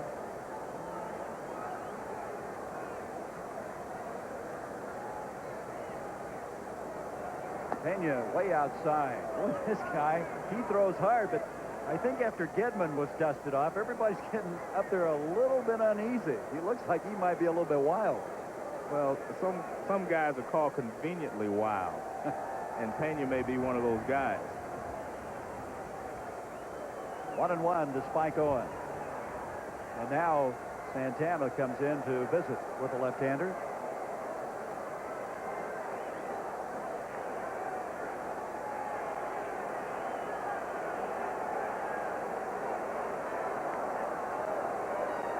Look at this, 3 home runs versus left-handed pitchers. As we mentioned, he has 3 home runs and 70 less at-bats than Jim Rice. That almost sounds ridiculous when you think about it. Well, you don't expect Spike Owen to hit any home runs, actually. Well, he only had 2 last year, Joe. And that was with the live baseball. By the way, that brings up an interesting story. I read where you think the ball is dead this year. Well, I think it's a proven fact. The home run production is down. Even the base hit production, everything is down. Last year, the ball was lively. There's no doubt in my mind. A lot of people say there were a lot of cork bats. I don't believe that. I believe the ball was more lively last year. 2-1, foul back. Well, if you look at the pace the home runs are being hit, no question about it. The statistics point out what you say. Well, I think last year we saw a lot of guys hitting opposite field home runs in the upper deck. The big guys are going to hit their home runs. The guys that are normally used to hitting 35 home runs a year, they're going to get there. But there were a lot of guys. There were 28 guys that hit over 30 home runs last year, and that's not a normal situation. 2-2 now to Spike Owen. Third base, Pags. They go to Randolph. They relay to first, and they go around the horn to end the inning. So Pena, after walking the leadoff man, gets the job done. He shuts them down. It's still the Red Sox 3, the Yankees 2. Yankee Stadium in the Bronx in New York. The American League East Division leaders trailing Bruce Hurst and the Boston Red Sox 3-2. The Red Sox trying to break a 4-game losing streak. They'd like to do well in this series and return on Monday to open up a home series against these same Yankees in Fenway Park, and we'll be there. Willie Randolph, 1 for 2 in the ball game, singled and scored a run back in the first. So Hurst staked to that 1-run lead by Greenwell's 7th home run in the bottom of the 6th. Well, this is the Yankees' 3rd time around seeing Bruce Hurst. If they're going to make any adjustments, this is the time to do it. Third base, Boggs, nice backhand. That's the thing that people probably don't appreciate about Wade Boggs. Not only has he led the American League in hitting for the last 5 years, but he's been a very accomplished third baseman. Well, he's very proud of his defense. He's worked very hard at it, and this is a tough play. You've got a speedy runner, and to backhand the ball on a short hop is one of the toughest plays in baseball. Wonder how he had his chicken tonight. Barbecued, fried, or broiled? What do you think, Joe? Maybe all 3 ways. You better keep it, whatever he had, the way he made that play. Buhner, who had that base hit RBI in the first, and then called out on strikes in the third. Big cut from a big man. I really think Bruce Hurst is throwing harder now than at any other time in the ballgame. That was an excellent fastball, good velocity, and he still has excellent movement on his ball. Well, you get far enough along, they're going to bring in a guy who throws some smoke in Lee Smith. That's why I say this is a very important time for the Yankees if they're going to make a run at Bruce Hurst. They start to get to the 7th and 8th innings, and you're looking at Lee Smith. So the Houston, Texas native Buhner has a 1-1 count on him. That misses, and it goes to 2-1. Buhner started out with the Pirates. He was traded over with Dale Berra. Of course, that's Yogi's son. The trade for Steve Kemp and Tim Foley. He signed a letter of intent to play at the University of Texas at one time. 3-1.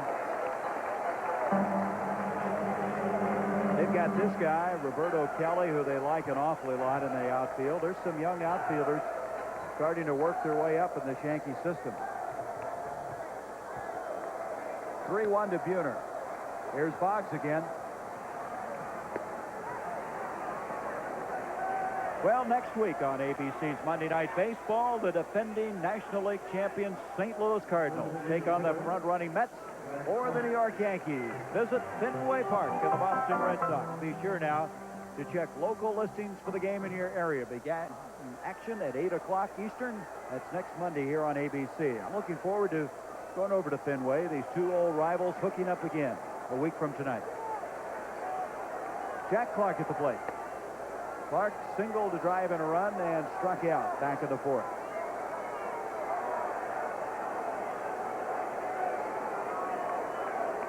Two out, bottom of the sixth inning. First working very quickly. And carefully. Can you work quickly and carefully at the same time? To Jack Clark, you can. Clark came into this game 11 home runs, 31 RBIs. This is inside, so he's now behind 3-0. Winfield is next with 2 down. And you see Jack Clark looking around as Dave Winfield in the on-deck circle. Jack Clark looked down at Clete Boyer to see if he had the green light on this 3-0 pitch. Well, let's see if he does. You see Rich Gedman giving a sign that he is swinging. He takes it all away, and it's now 3-1. Interestingly enough, Joe, they move up Winfield to the number 5 spot against left-handers, so you've got to wade through Clark and Winfield back-to-back. 3-1, and he walked it. That's the source of another story. I believe Dave Winfield should have been hitting 5th all season long because he leaves the American League and runs batted in.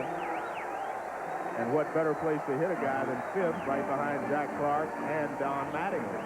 You can see the exasperation by Hurst. That's his second walk of the game. His first one, believe it or not, was the first man of the game. That was Henderson. He had not walked a man since that time.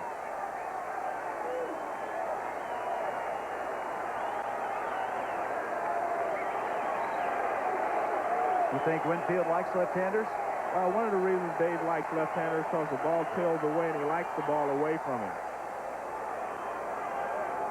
Chases Clark back into first. Most right-handed hitters do not like the ball tailing away from them, so they don't handle left-handed pitchers as well as other guys. You have to be able to shoot the ball in the right center field or left center field if you're going to handle left-handed pitchers. Kind of bounced that one over. Well, Dave Winfield, I know as you've been in Omaha all week at the College World Series. Dave Winfield was the most valuable player in the World Series when the University of Minnesota played in that classic. He was a pitcher as well as an outfielder for the Gophers. Call strike to Winfield, and with 2 down, Clark, the tying run at first base. Winfield has said many times, and if you've read his book, which I've enjoyed immensely, that being 6'6", 230 pounds, everybody expected him to be Superman the minute he came out of college in the majors. And it doesn't always happen that way. Line foul, right field side, and the count goes to 0-2. See, that's one of the reasons that he can handle left-handed pitchers, because that ball was tailing away, and if he would have tried to pull it, he'd hit a ground ball to shortstop. He was going the other way, all the way on that pitch. There's John McNamara, the Boston manager. He doesn't seem as comfortable to me as I've seen him before. Well, you know, the poor guy, they took his number away from him. He had to give up number 1 for Bobby Dorr. Now he's hoping they're not going to take his uniform away from him. There you see Billy Martin. He's been comfortable tonight. He has not had to go out and confront any umpires. I don't think he has a choice. There's a shot. That's a fair ball off the glove of the first baseman, Dobson. Clark running to third. And we have runners at first and third with 2 out. And that's the way to hit a left-handed pitcher. I tell you, Dobson checking to see if he still has his arm down there. He took some shot off of his gloved hand. Watch this. Well, this pitch is down and away, and Winfield goes the other way with it. And he's not sure it's a fair ball, or he's not sure that Dobson's not going to catch it. Here's the pitch, and he's going that way all the way. And Dobson makes a dive for it. And he's not able to come up with it.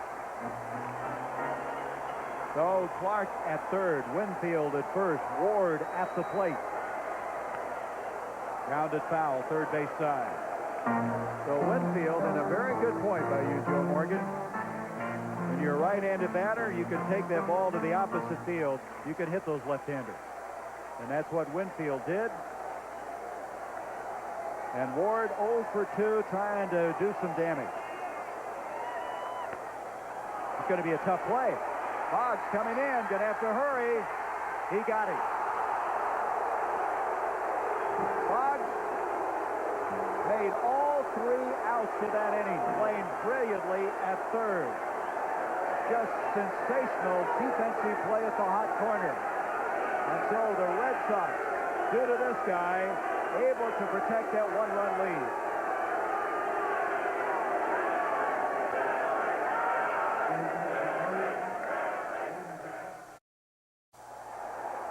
To our score. We played 6 at Yankee Stadium. The difference in this ball game, Mike Greenwell's home run as Wade Boggs leads things off. They followed by Marty Barrett and Ellis Burks. It started out with the Yankees taking a 2-0 lead in the first. The Red Sox tied it up in the third. Greenwell with his 7th home run, the difference in the 5th inning. Hippolito Pena in relief of Neil Allen, the left-hander, in his 2nd inning. Boggs thus far in the ball game with a pair of base hits.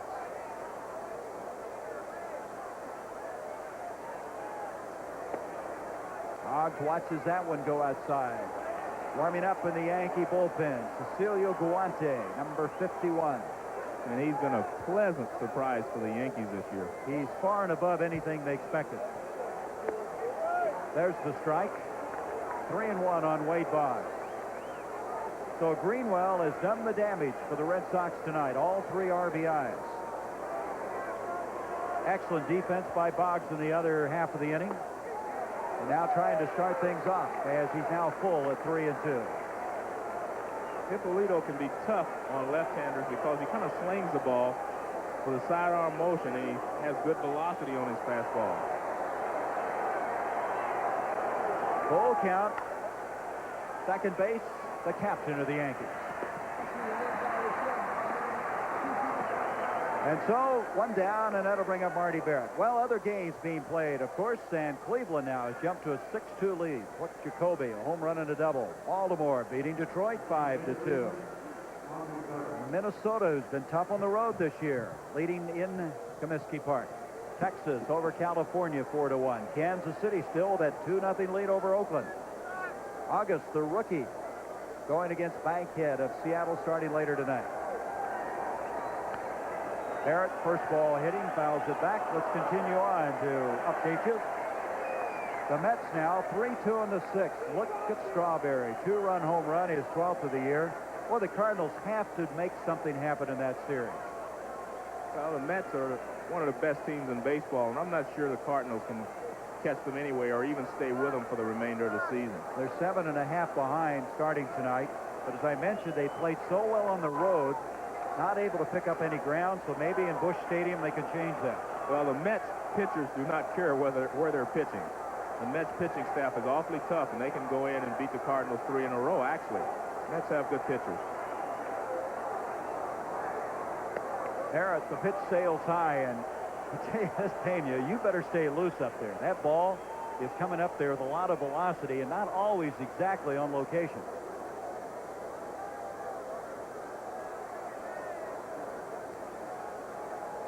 One on Barrett. Line to left field, into the corner, and that is a fair ball.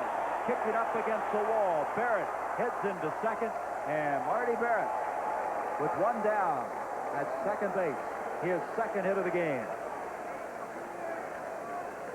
It was a breaking ball that was inside, and Barrett pulls it down the left field line. There you see it's a little slider.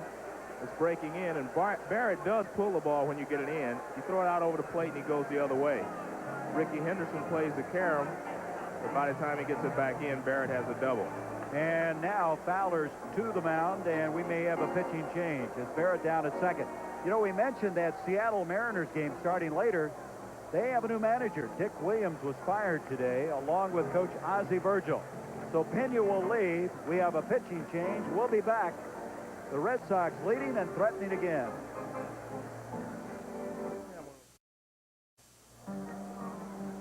3-2 our score. Marty Barrett down at second base after the double, and we have a pitching change.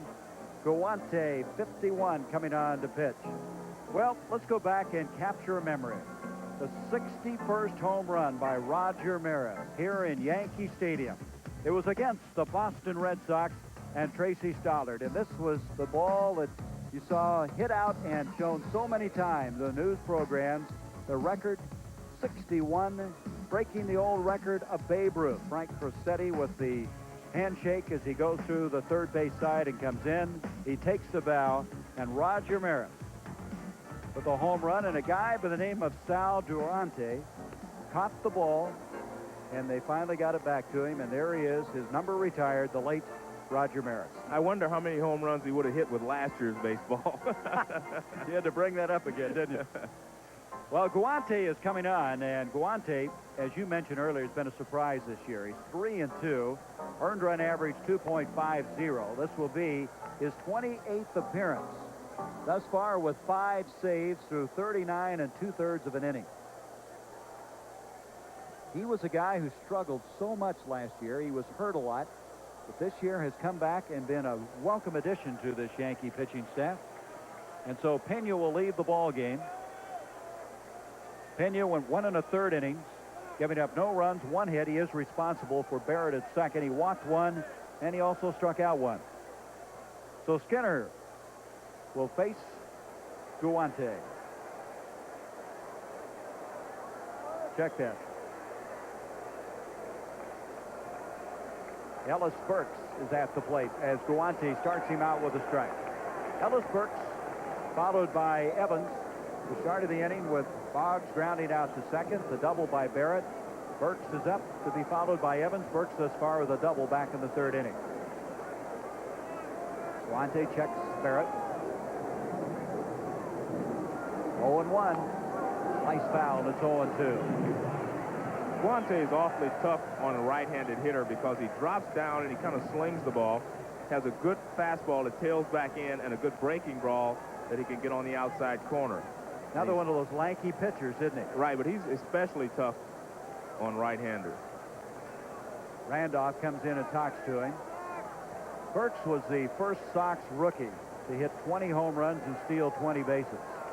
He's got a goal to steal 40, and he also would like to hit 300 this year. He's over 300 right now. Hitting .333. 0-2.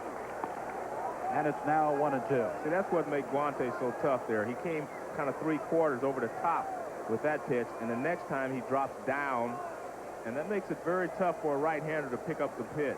See, this time he comes right over the top. Next pitch, he'll kind of sling from the side. What you're saying is it's hard to know what he's going to do. Exactly. Guante's 1-2, and he just blew that one by him. 2 down, and Evans will come up. He wanted to run the fastball back in. That's why he gets on top here. And watch the ball move back in. There, you see the ball tail back in. That's why he was throwing that one from the top. When he wants the ball to go away, he drops down to the side, kind of slings it to the outside corner. Evans will come up. He is 0 for 3 today. He had a 17-game hitting streak going into here, as you can see.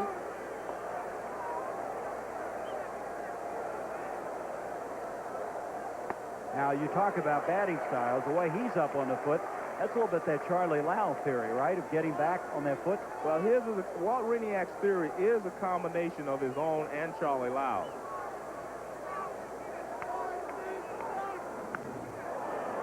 Foul ball, left field. 0-2.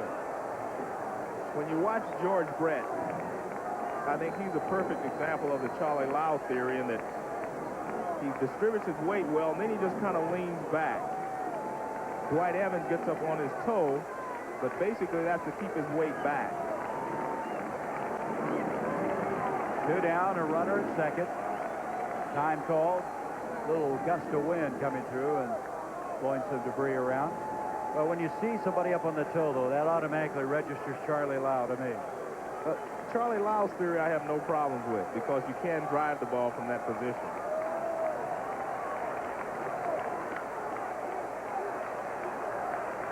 Santana.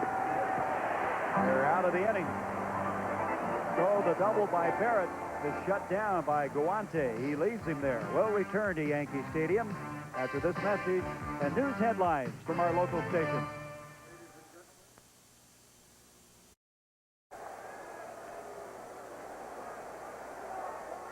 (3-2) our score as we go to the bottom of the seventh. The Red Sox leading. We talked about these two old rivals, and you talk about two guys who created a lot of this rivalry, Ted Williams and Joe DiMaggio. We had invited them to be in the booth with us. They couldn't, so we got the next best thing. We got their cards, and they're in mint condition, I might add. I tell you, these are two very valuable baseball cards. 6 times Ted Williams led the American League in hitting. Last guy to hit 400. And Joe DiMaggio, that 56-game hitting streak. What's the longest you ever had, Joe? 18, I believe. Palgarillo will start things off. Santana and Skinner to follow. Bottom of the 7th inning, 3-2. Boston. 3 runs, 9 hits for the Red Sox. Hurst continues. Fouled straight back and out of play. The Yankees scoring their 2 runs on 5 hits and committing 1 error. Their 2 runs coming way back in the 1st inning. Started out with a base on balls by Henderson, a single by Randolph. Buhner then singled in a man. Clark singled in 1. And since then, Billy Martin's crew not able to put any more runs on the scoreboard. I would imagine Billy's glad to be back in that dugout. It's tough not being able to be there with the team. It has to be tough, and I'm sure he's glad to be back in Yankee Stadium. Palgarillo fouls it back again. 1-2. But watching him tonight, I still feel that he feels the tension in this ball game. Now we've got something out on the right field line. Going out there is first base umpire Mark Johnson. Well, I think they're throwing something at Dwight Evans in right field, and that's what he's talking about. Evans wants to be in the outfield, but that's one of the barrels. He's been at first base most of the year. Now he's talking to Mark Johnson, trying to get some relief. So coming over also will be Jim McKeon, the crew chief, and John McNamara, a little concerned about his right fielder. Well, what they'll have to do is make an announcement on the PA that they will forfeit the game to the Boston Red Sox if people continue to throw things at Dwight Evans in right field. This happened once in Philadelphia when I was with the Reds, and they were throwing batteries out of the upper deck. And Sparky Anderson decided that he wanted to pull the ball club off the field. You never did have anybody throw money at you, did you? No, they didn't do that. Well, that's unfortunate. Evans has come all the way into the infield now. Well, I think Dwight knows who's throwing it. I think that's the problem. And he's trying to explain that it's been going on for a couple of innings now. Well, while that's going on, Hurst continues to throw to stay warm.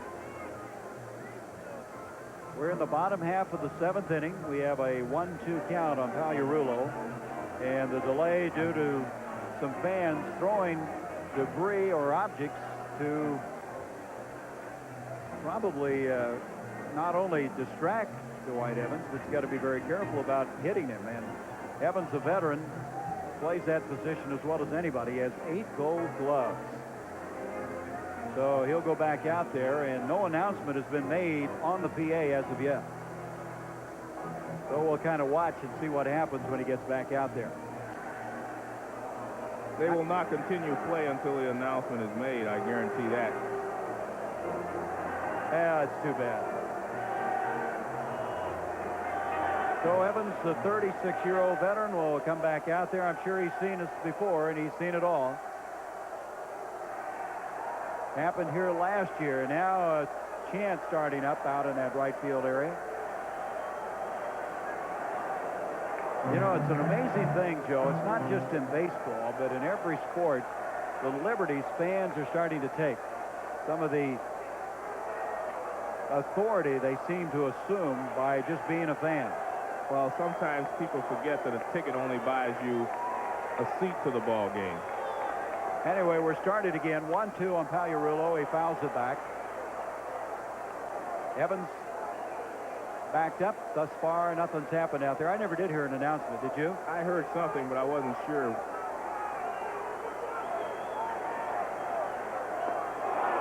Struck him out. That's the 6th strikeout for Hurst. I would think that Bruce Hurst would be awfully tough on Pags because he has two options, the fastball going down and in, which he uses here, or the breaking ball going down and away. That's a good sinker. And you can see Pags can't believe the ball disappeared like that. That was an excellent sinker from Bruce Hurst. He seems to be just as strong as he was after he got out of that shaky first inning as he goes to the bottom of the 7th. Santana, and he starts him out with a strike. Santana singled back in the 5th inning and flied out in the 2nd.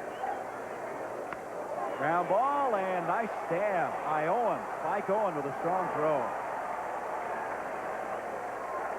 Well, Spike Owen, who's lost his job 3 times this year. They've gone to the rookie Jody Reed those other 2 times, playing like he wants to stay at shortstop. There you see Boggs at third, but they're going over in the hole is Spike Owen. That's how you test the shortstop. When you're rating a shortstop, you judge how he makes the ball in the hole, how he makes the throw. If he can go in the hole and make the play, he can be a good major league shortstop. He's another one of those Texas Longhorns. He played with Clemens and Schiraldi at Texas. Strike call to Joel Skinner. Skinner 0 for 2, a strikeout and reached on a fielder's choice.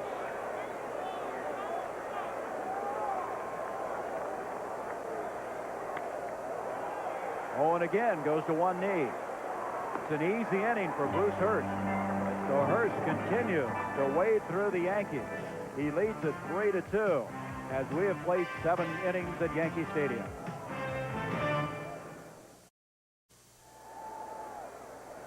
Well, there are the numbers as we have played 7 innings here at Yankee Stadium. The Red Sox on the difference of a home run. And there's some of the storied history at Yankee Stadium. Monuments and the plaques. There are 3 monuments. Miller Huggins, Lou Gehrig, and Babe Ruth, and then plaques commemorating all the great Yankee tradition. 2 of the Popes also have been commemorated here. They've moved that. It used to be in straightaway center field, and there were some balls hit out there, and you had to run behind the monuments to get to the ball. Well, here's the guy that has really done the damage in this game, Mike Greenwell. 3 RBIs, a home run, and a double. His home run, the 7th of the year, and that leads the Red Sox in that department.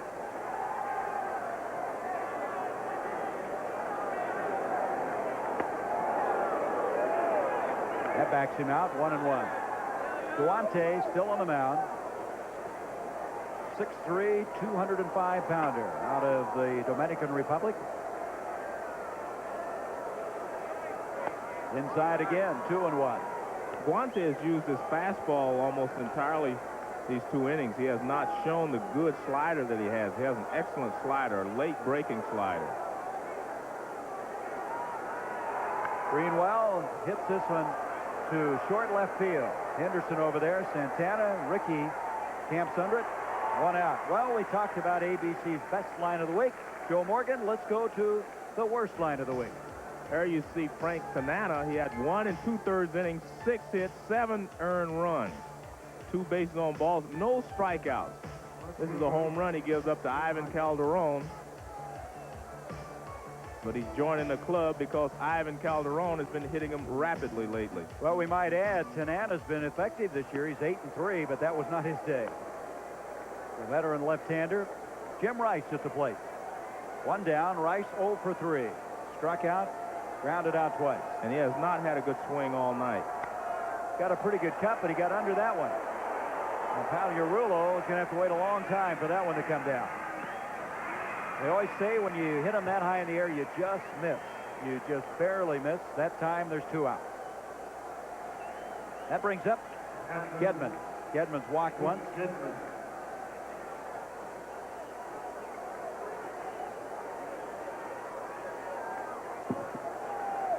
Gedman started out this year breaking his toe. He fouled the ball off his toe, went on the DL. Last year he had surgery on his thumb. He's really battling back from a lot of injury. 6-3 now, Cleveland. There's the final. The Orioles off to that miserable start winning. Minnesota still leading the White Sox. Shot foul down the first base side. Texas 5-3 in the fifth. Cookie Rojas, his first year at the Angels.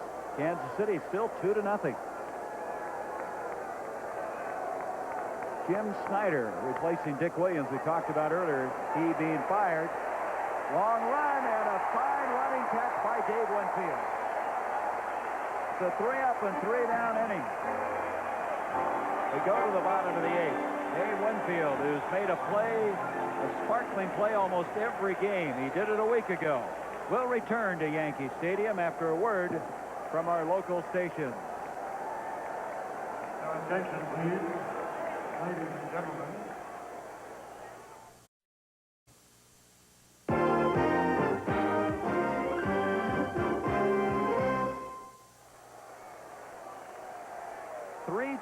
The Red Sox are the lead, and we have a change in left field for Boston. Kevin Romine, who was called up from Pawtucket this week, replaces Jim Rice. So Rice leaves 0 for 4 and still looking for that first home run of the year. As Bruce Hurst continues, he'll face the top of the order.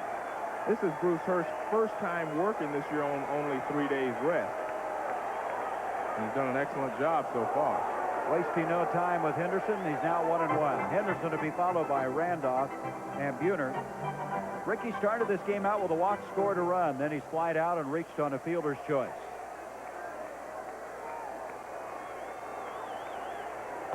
Inside, 2-1. Boy, you look back at that first inning. The first 4 men to come to the plate got on base for the Yankees. There is the guy you may have to wade through, Lee Smith, before it's all over. Henderson straightaway center field. Burks is back. There's one out. Willie Randolph coming up. We're in the bottom half of the 8th inning. This game really moving along. But I started to say, you look back to the first, Hurst was really in trouble. Henderson walked. Randolph singled. Buhner singled in a run. Clark singled in a run. And then the double play ball of Dave Winfield really got him out of a jam. Right, that's what Bruce Hurst was looking for from the first hitter, but he was not able to get it until after the Yankees had scored 2 runs. But it was a key point in the ball game because it kept the Yankees from really putting the game out of reach. Willie Randolph looking for his second hit of the game. He singled and scored back in the first. I think probably the thing is you have to say about Willie Randolph, when he's not in there, the Yankees aren't the same. Last year, when he went out to have knee surgery, the Yankees had a 3-game lead. When he came back, they had dropped to 3rd. So that's an integral part of this team. There's the final now. The Indians defeating the Blue Jays. 0-2 to Randolph, and it's to short. Takes a mean hop, but staying with it is Spike Owen. Ball stayed down on him. Buhner will come up with 2 down. So with the Indians winning, they could pull within 1.5 should the Red Sox and Bruce Hurst maintain this 1-run lead. First blowing on his hands. Can't be cold out there. Buhner, who singled and drove in that run back in the first and called out on strikes and grounded out. This guy looks like a tight end, not Billy Martin. Excuse me, Jay Buhner. Billy Martin probably was tough enough to play tight end. Well, according to what Richie Phillips has said, Billy Martin has been an altar boy tonight. You know what? He has been very quiet. Right. His decorum has been impeccable. And I wonder if he really enjoys the game that way. No, I really do. I mean, well, he's on the front edge of the dugout now. He was sitting in there. He's moved out a little bit.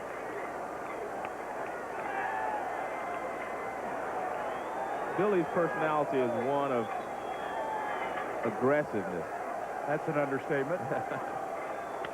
2-0. Sound like a broken bat. Owen coming in again, and it's a very quick inning. And Bruce Hurst now has shut the Yankees down through 8 innings. Hanging on to that 3-2 lead. The veteran left-hander trying to win his 7th.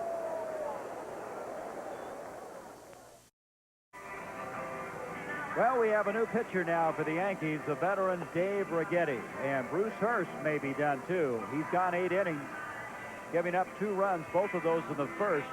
5 hits, walked 2, struck out 6. As we mentioned on 2 occasions, they had him in real trouble in the first inning. The first 4 batters reaching.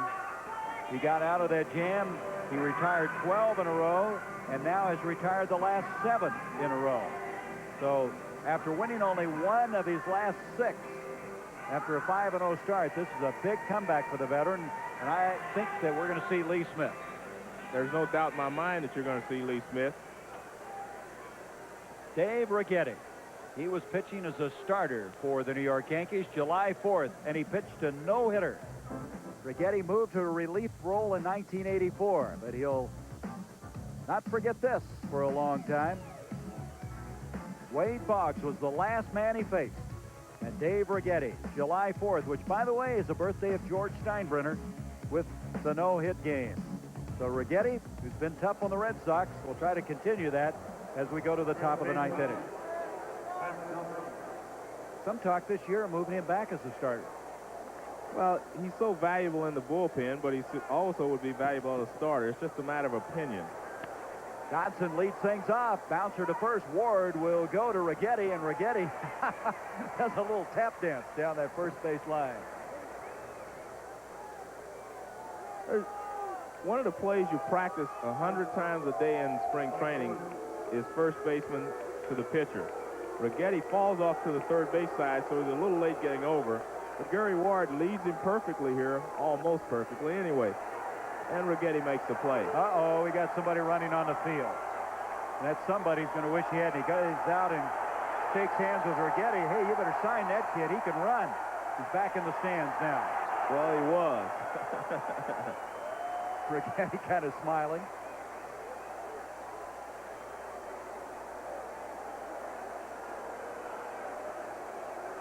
There is Bruce Springsteen leaving. He must decide he's going to get out of here after that. He must think the game's over, huh? Or he's trying to beat the crowd. Yeah, we got to get these musicians to be better fans. They got to stay the full 9 innings. Got to talk to the boss about that. He wants to beat the crowd.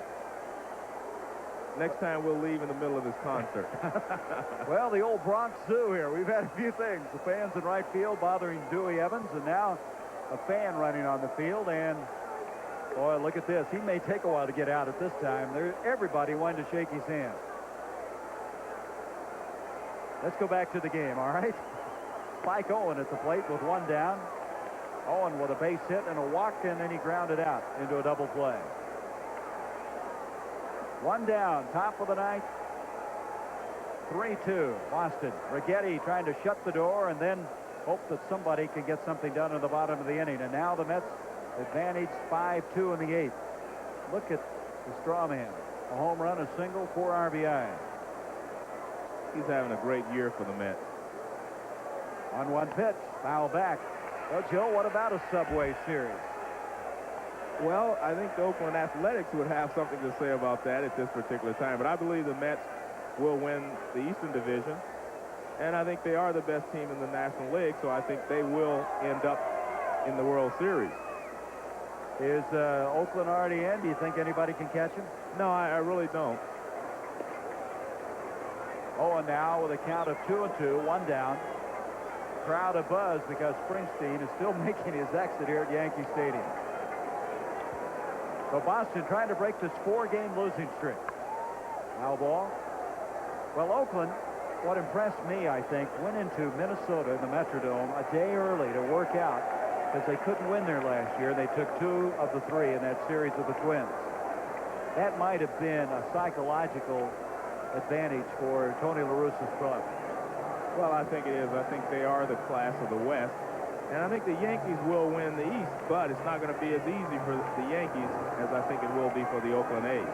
2-2, foul back. And you made a point prior to the game tonight when we sit and talked that it might make, as you see Oakland losing tonight, might make a big difference on what trades are made before the trading deadline. Remember last year how the Giants helped themselves so much. That's exactly correct. And I think there will be some big trades made before the deadline this year because I think everyone will remember how much the Giants helped themselves last year, and they'll be trying to do the same. 2-2 to Spike Owen. Fly ball, right field. Winfield backing up. And there's 2 away. That'll bring up Wade Boggs. Boggs with a pair of hits. Montreal losing to Philadelphia. Mike Schmidt, who's been struggling. Really struggling. Yep. Look at this, Eric Davis. You know, I was talking to Dave Parker last week. Asked him, did Eric Davis miss him on the club? I think a lot of people feel that his absence, now being in Oakland, has hurt Davis a little bit. Well, I think it's hurt not only Eric Davis, it's hurt the entire Cincinnati ball club.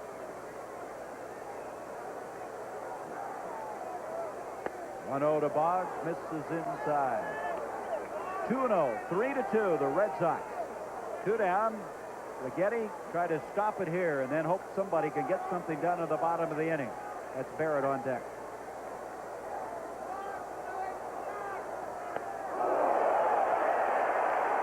What is this? No respect for the American League batting champion?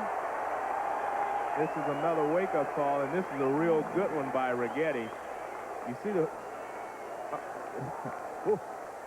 That's a tough pitch. Wade Boggs dives into the ball a little bit, and he started in, and the ball was right at his head. No chance. He's lucky to get out of the way. 92-mile-an-hour fastball, too. That's all? It looked a little harder than that. I guarantee you Wade Boggs thought it was harder than that. Boggs is saying, I'm sorry I made all those 3 great plays at third. Winfield's testing this. He has... Oh, there's something on the field. Yeah, there goes Mark Johnson.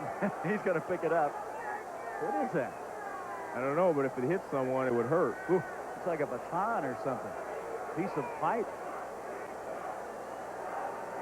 Well, one thing about that, if they find a fan that can throw it that far, they might well sign him up. That's a heavy piece. That is, you know, we joke, but that's not funny at all. Right. 2 up for New York, by the way. In the bottom of this inning will be Clark, Winfield, and Ward. If Righetti can end it here. He walked it. So Boggs is at first with 2 down, and Barrett will come up. Barrett has 2 hits tonight.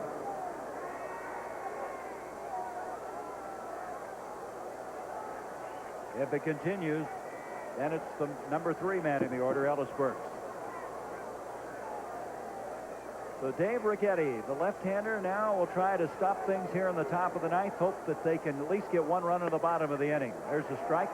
So he's behind Boggs 3-0, and he starts Barrett out with a strike.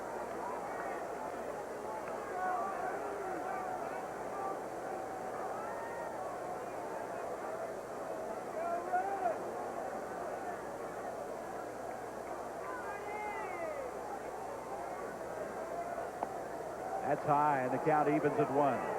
All of a sudden, Righetti does not seem to be getting on top of the ball. His release point is dropped. He's dropped his shoulder down a little bit, and that's why he keeps releasing the ball high. You were kind of surprised they brought him in, but he may need some work. He hasn't had that much activity. 1-1. There's the strike, 1-2.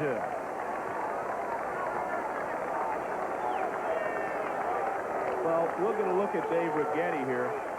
He has a high leg kick, and he really uses his back leg. See how he really drives off the mound? Right there. That's almost perfect throwing position. Then his shoulder follows. That's good technique. Grounded third base side. Pags will go to second. That takes care of the Red Sox. So Clark, Winfield, and Ward will come up as Righetti gets the job done. The Yankees need at least 1 run. Ladies and gentlemen, Well, the big stopper coming in now for the Boston Red Sox, 31-year-old Lee Smith, the man who the Red Sox felt when they made the trade with the Chicago Cubs was the final piece to the puzzle. This will be his 18th appearance, 6 saves, 2-2 record. And when he grips that baseball, it's almost like he's throwing a golf ball. He has such a big hand. He's 6'6", 245. And Lee Smith now will try to end this Red Sox 4-game losing streak as he protects his 1-run lead. Lee hasn't been as consistent as he was in the American National League. And you can see that Jack Clark is hitting pretty well. And that was, of course, both when they were both in the National League. But You know, the interesting thing, you wonder, bringing in Smith against a former National Leaguer, that cuts down some of your advantage, doesn't it? well, I think what they want to do, they have 3 right-handers in a row, Clark, Winfield, and Ward. And I think they felt that Bruce Hurst could not wade through this group one more time. So they're going to bring Big Lee Smith in and see what he can do. I agree with you that John McNamara is probably not aware of how well that Jack Clark has hit Lee Smith in his career. Not to mention how familiar he is with him. So Hurst pitched very well, and Smith will try to save it for him.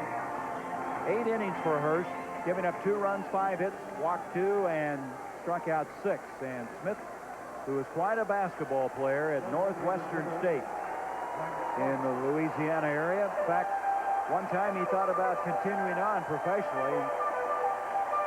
Mike Rorick, who was the coach at that time, says your fastball is better than your jump shot. So here we go. Bottom of the ninth, the Red Sox 3-2. Clark, Winfield, and Ward. And this will definitely be power against power. Smith looking to close it, get the Red Sox started right in this 3-game series.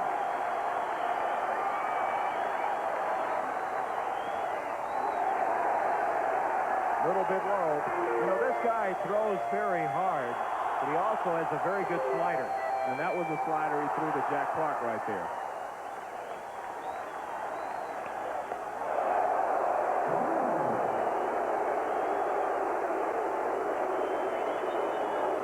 No emotion on that one. There goes Bruce on his train. So we talked about the Subway Series. That's where they would come. 2-0 to Clark. Whoa, that would have tied it up. Yeah, but Jack pulled everything off. His shoulder, his head, everything. Watch Jack's front shoulder, watch his head, everything goes, because he's trying to hit this one on the monument. Oh, man, I tell you now, that one was a serious pitch. The other one was to let him know he was there. This one is to tell him he's there. It doesn't look like he has any remorse at all.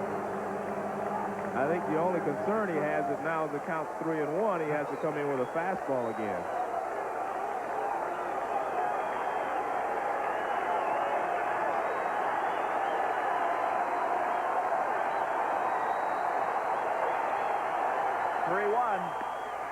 He walks him.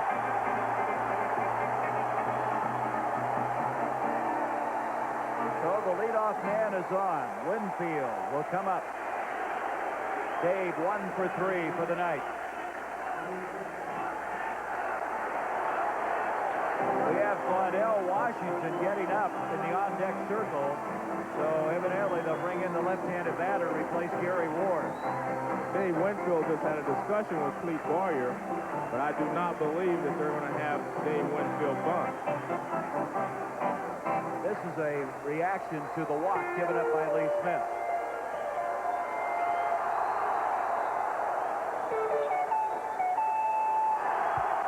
Lee Smith throws so hard, it's awfully tough to try to bunt him, especially to try to bunt the ball down the first baseline. So Clark leads away. Billy Martin like to see his team pull it out here in the bottom of the ninth. Winfield looked like he might bunt. The strike. Washington, by the way, the on-deck guy, has 2 pinch-hit home runs this year for the Yankees. And that's who will come up after Winfield.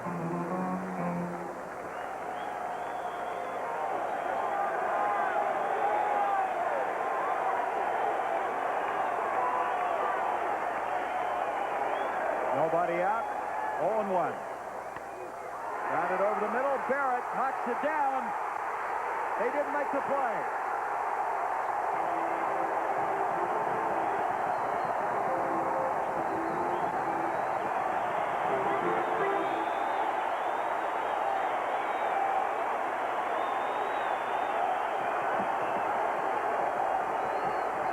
This ball is grounded up the middle. I thought it was going to be a double play. It actually caroms off Lee Smith's glove.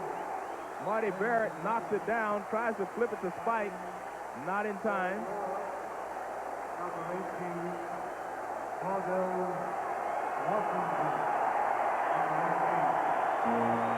Well, that's just exactly the way Billy coached it all the way. But what happened, I think, and you see now McNamara thinking he must be snake bit. What happened is that ball took a funny spin, didn't it, after it hit the mid of Smith and made a tough play. But Barrett still should have gotten the force. They're giving Winfield a base hit. Well, Winfield with his second hit of the night. And here's the pinch hitter, Claudell Washington. We mentioned he has 2 pinch hit home runs. Coming in at third is Boggs, expecting the bunt, and he swings away. Pat Dobson at first base was way in on the grass as well. As we noted last week, Claudell has hit safely in 4 straight games.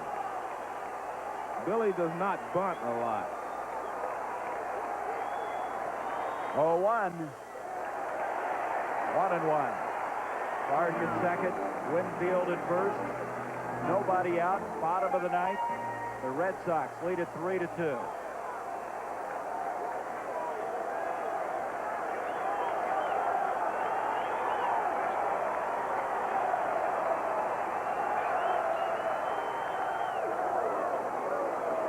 That makes it 1-2. That's a good Lee Smith fastball. That last pitch on the radar gun was 96 miles an hour. That's more like the Lee Smith that I know.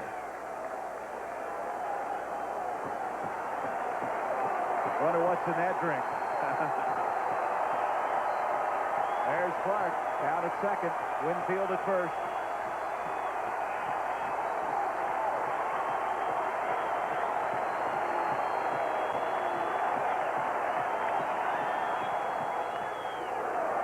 And the count stays at 1-2.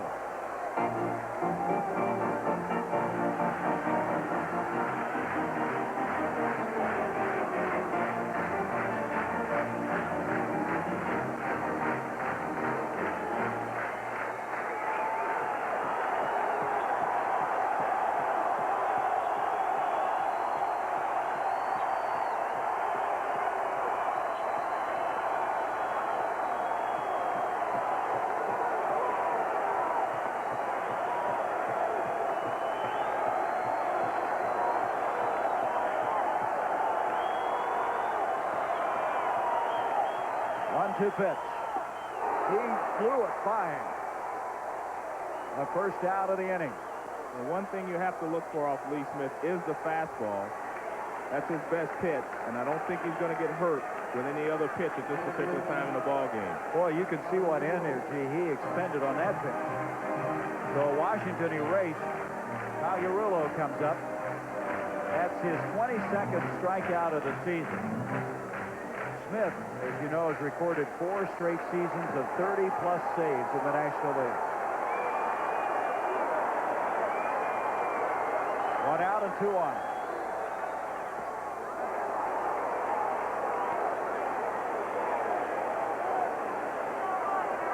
This is where you have a good fastball pitcher against a good fastball hitter. And what Lee Smith will be trying to do is stay in tight on Pagliarulo. Pags was her 6th strikeout victim back in the 7th. 0-1. Steps off.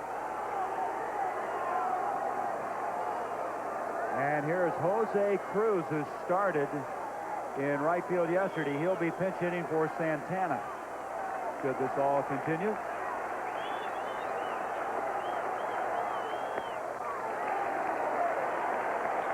One ball, 1 strike.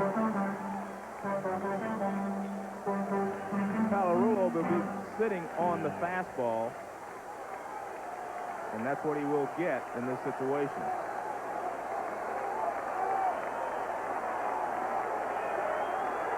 One and one. Boy, he's just daring him to hit anything he throws up. That was 95 miles per hour. I think Lee Smith is just now getting loose. Cubs all-time save leader, 180 in his career with Chicago.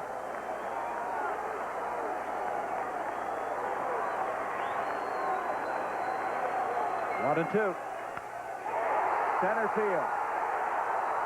Burks is there at the warning track. The runner, Clark, tagging up. He'll go to third. There's 2 down.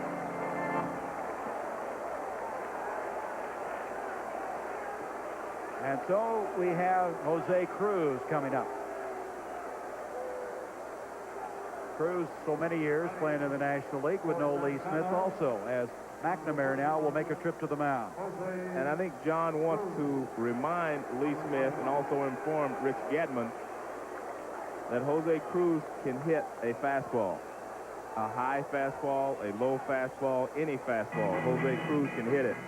And I think that's what he wants to remind Lee Smith of, and make sure that he does mix in a breaking ball. I think you'll see a little different strategy here against Jose Cruz. Well, Lee Smith comes over to the American League, and he faces 2 National Leaguers in the inning, ex-National Leaguers. And both of we these saw guys, Clark earlier, and look at Cruz's stats. They've both been successful against Lee Smith in the National League, and I think it's because both of those guys are real good fastball hitters. Well, Cruz is 40 years old. He played 13 seasons with the Astros, 5 with the Cardinals. 6 years he hit over 300. And here we go with 2 out. The tying run at third.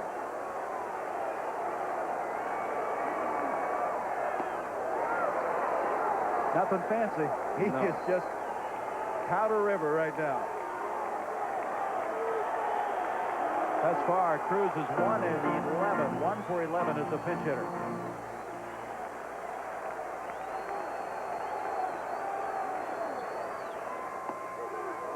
Strike 2. McNamara, they know they're 1 strike away. That was 94 miles per hour.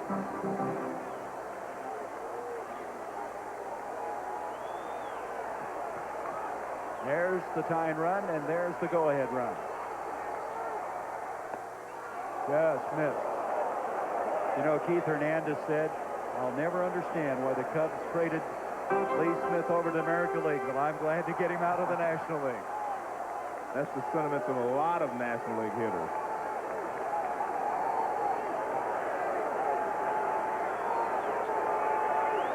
One and two. Grounded to short. That'll do it. And the Red Sox have broken a 4-game losing streak. Lee Smith started out a little shaky with a base hit and a walk, but he gets the job done. Saves the win for Hurst, who goes to 7-3. Smith with his 7th save of the year. Neil Allen, the loser, he's now 2-1.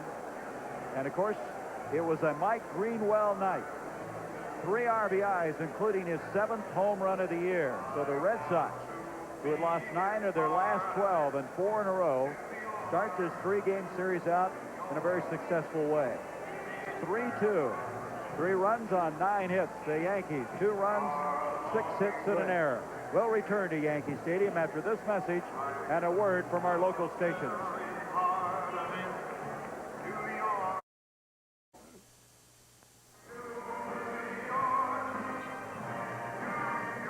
The final score, the Red Sox defeating the Yankees. Hurst the winner. ABC's Monday Night Baseball. This ABC Sports exclusive has been brought to you by the heartbeat of America, Today Chevrolet. By Budweiser, Beechwood Age for that clean, crisp taste. This Bud's for you. By today's Howard Johnson. We're changing a lot of minds. And by Smith, Klein, and French, the ulcer expert. The executive producer of Monday Night Baseball is Jeffrey Mason. Tonight's telecast was produced by Steve Dan, directed by Bill Webb, technical director Rich Kelber. David Kiviat, our associate director. Assistants to the producer Michael Cohen and Nancy Stern. Operations manager Lynn Nantum. Telecommunications manager Stu Strelzer. Stats and research George Hill, along with Peter Hurst. Stay tuned now for ABC's Nightline, following your local news over most of these ABC stations. Once again, 3-2 Boston. This has been a presentation of ABC Sports, recognized around the world as a leader in sports television.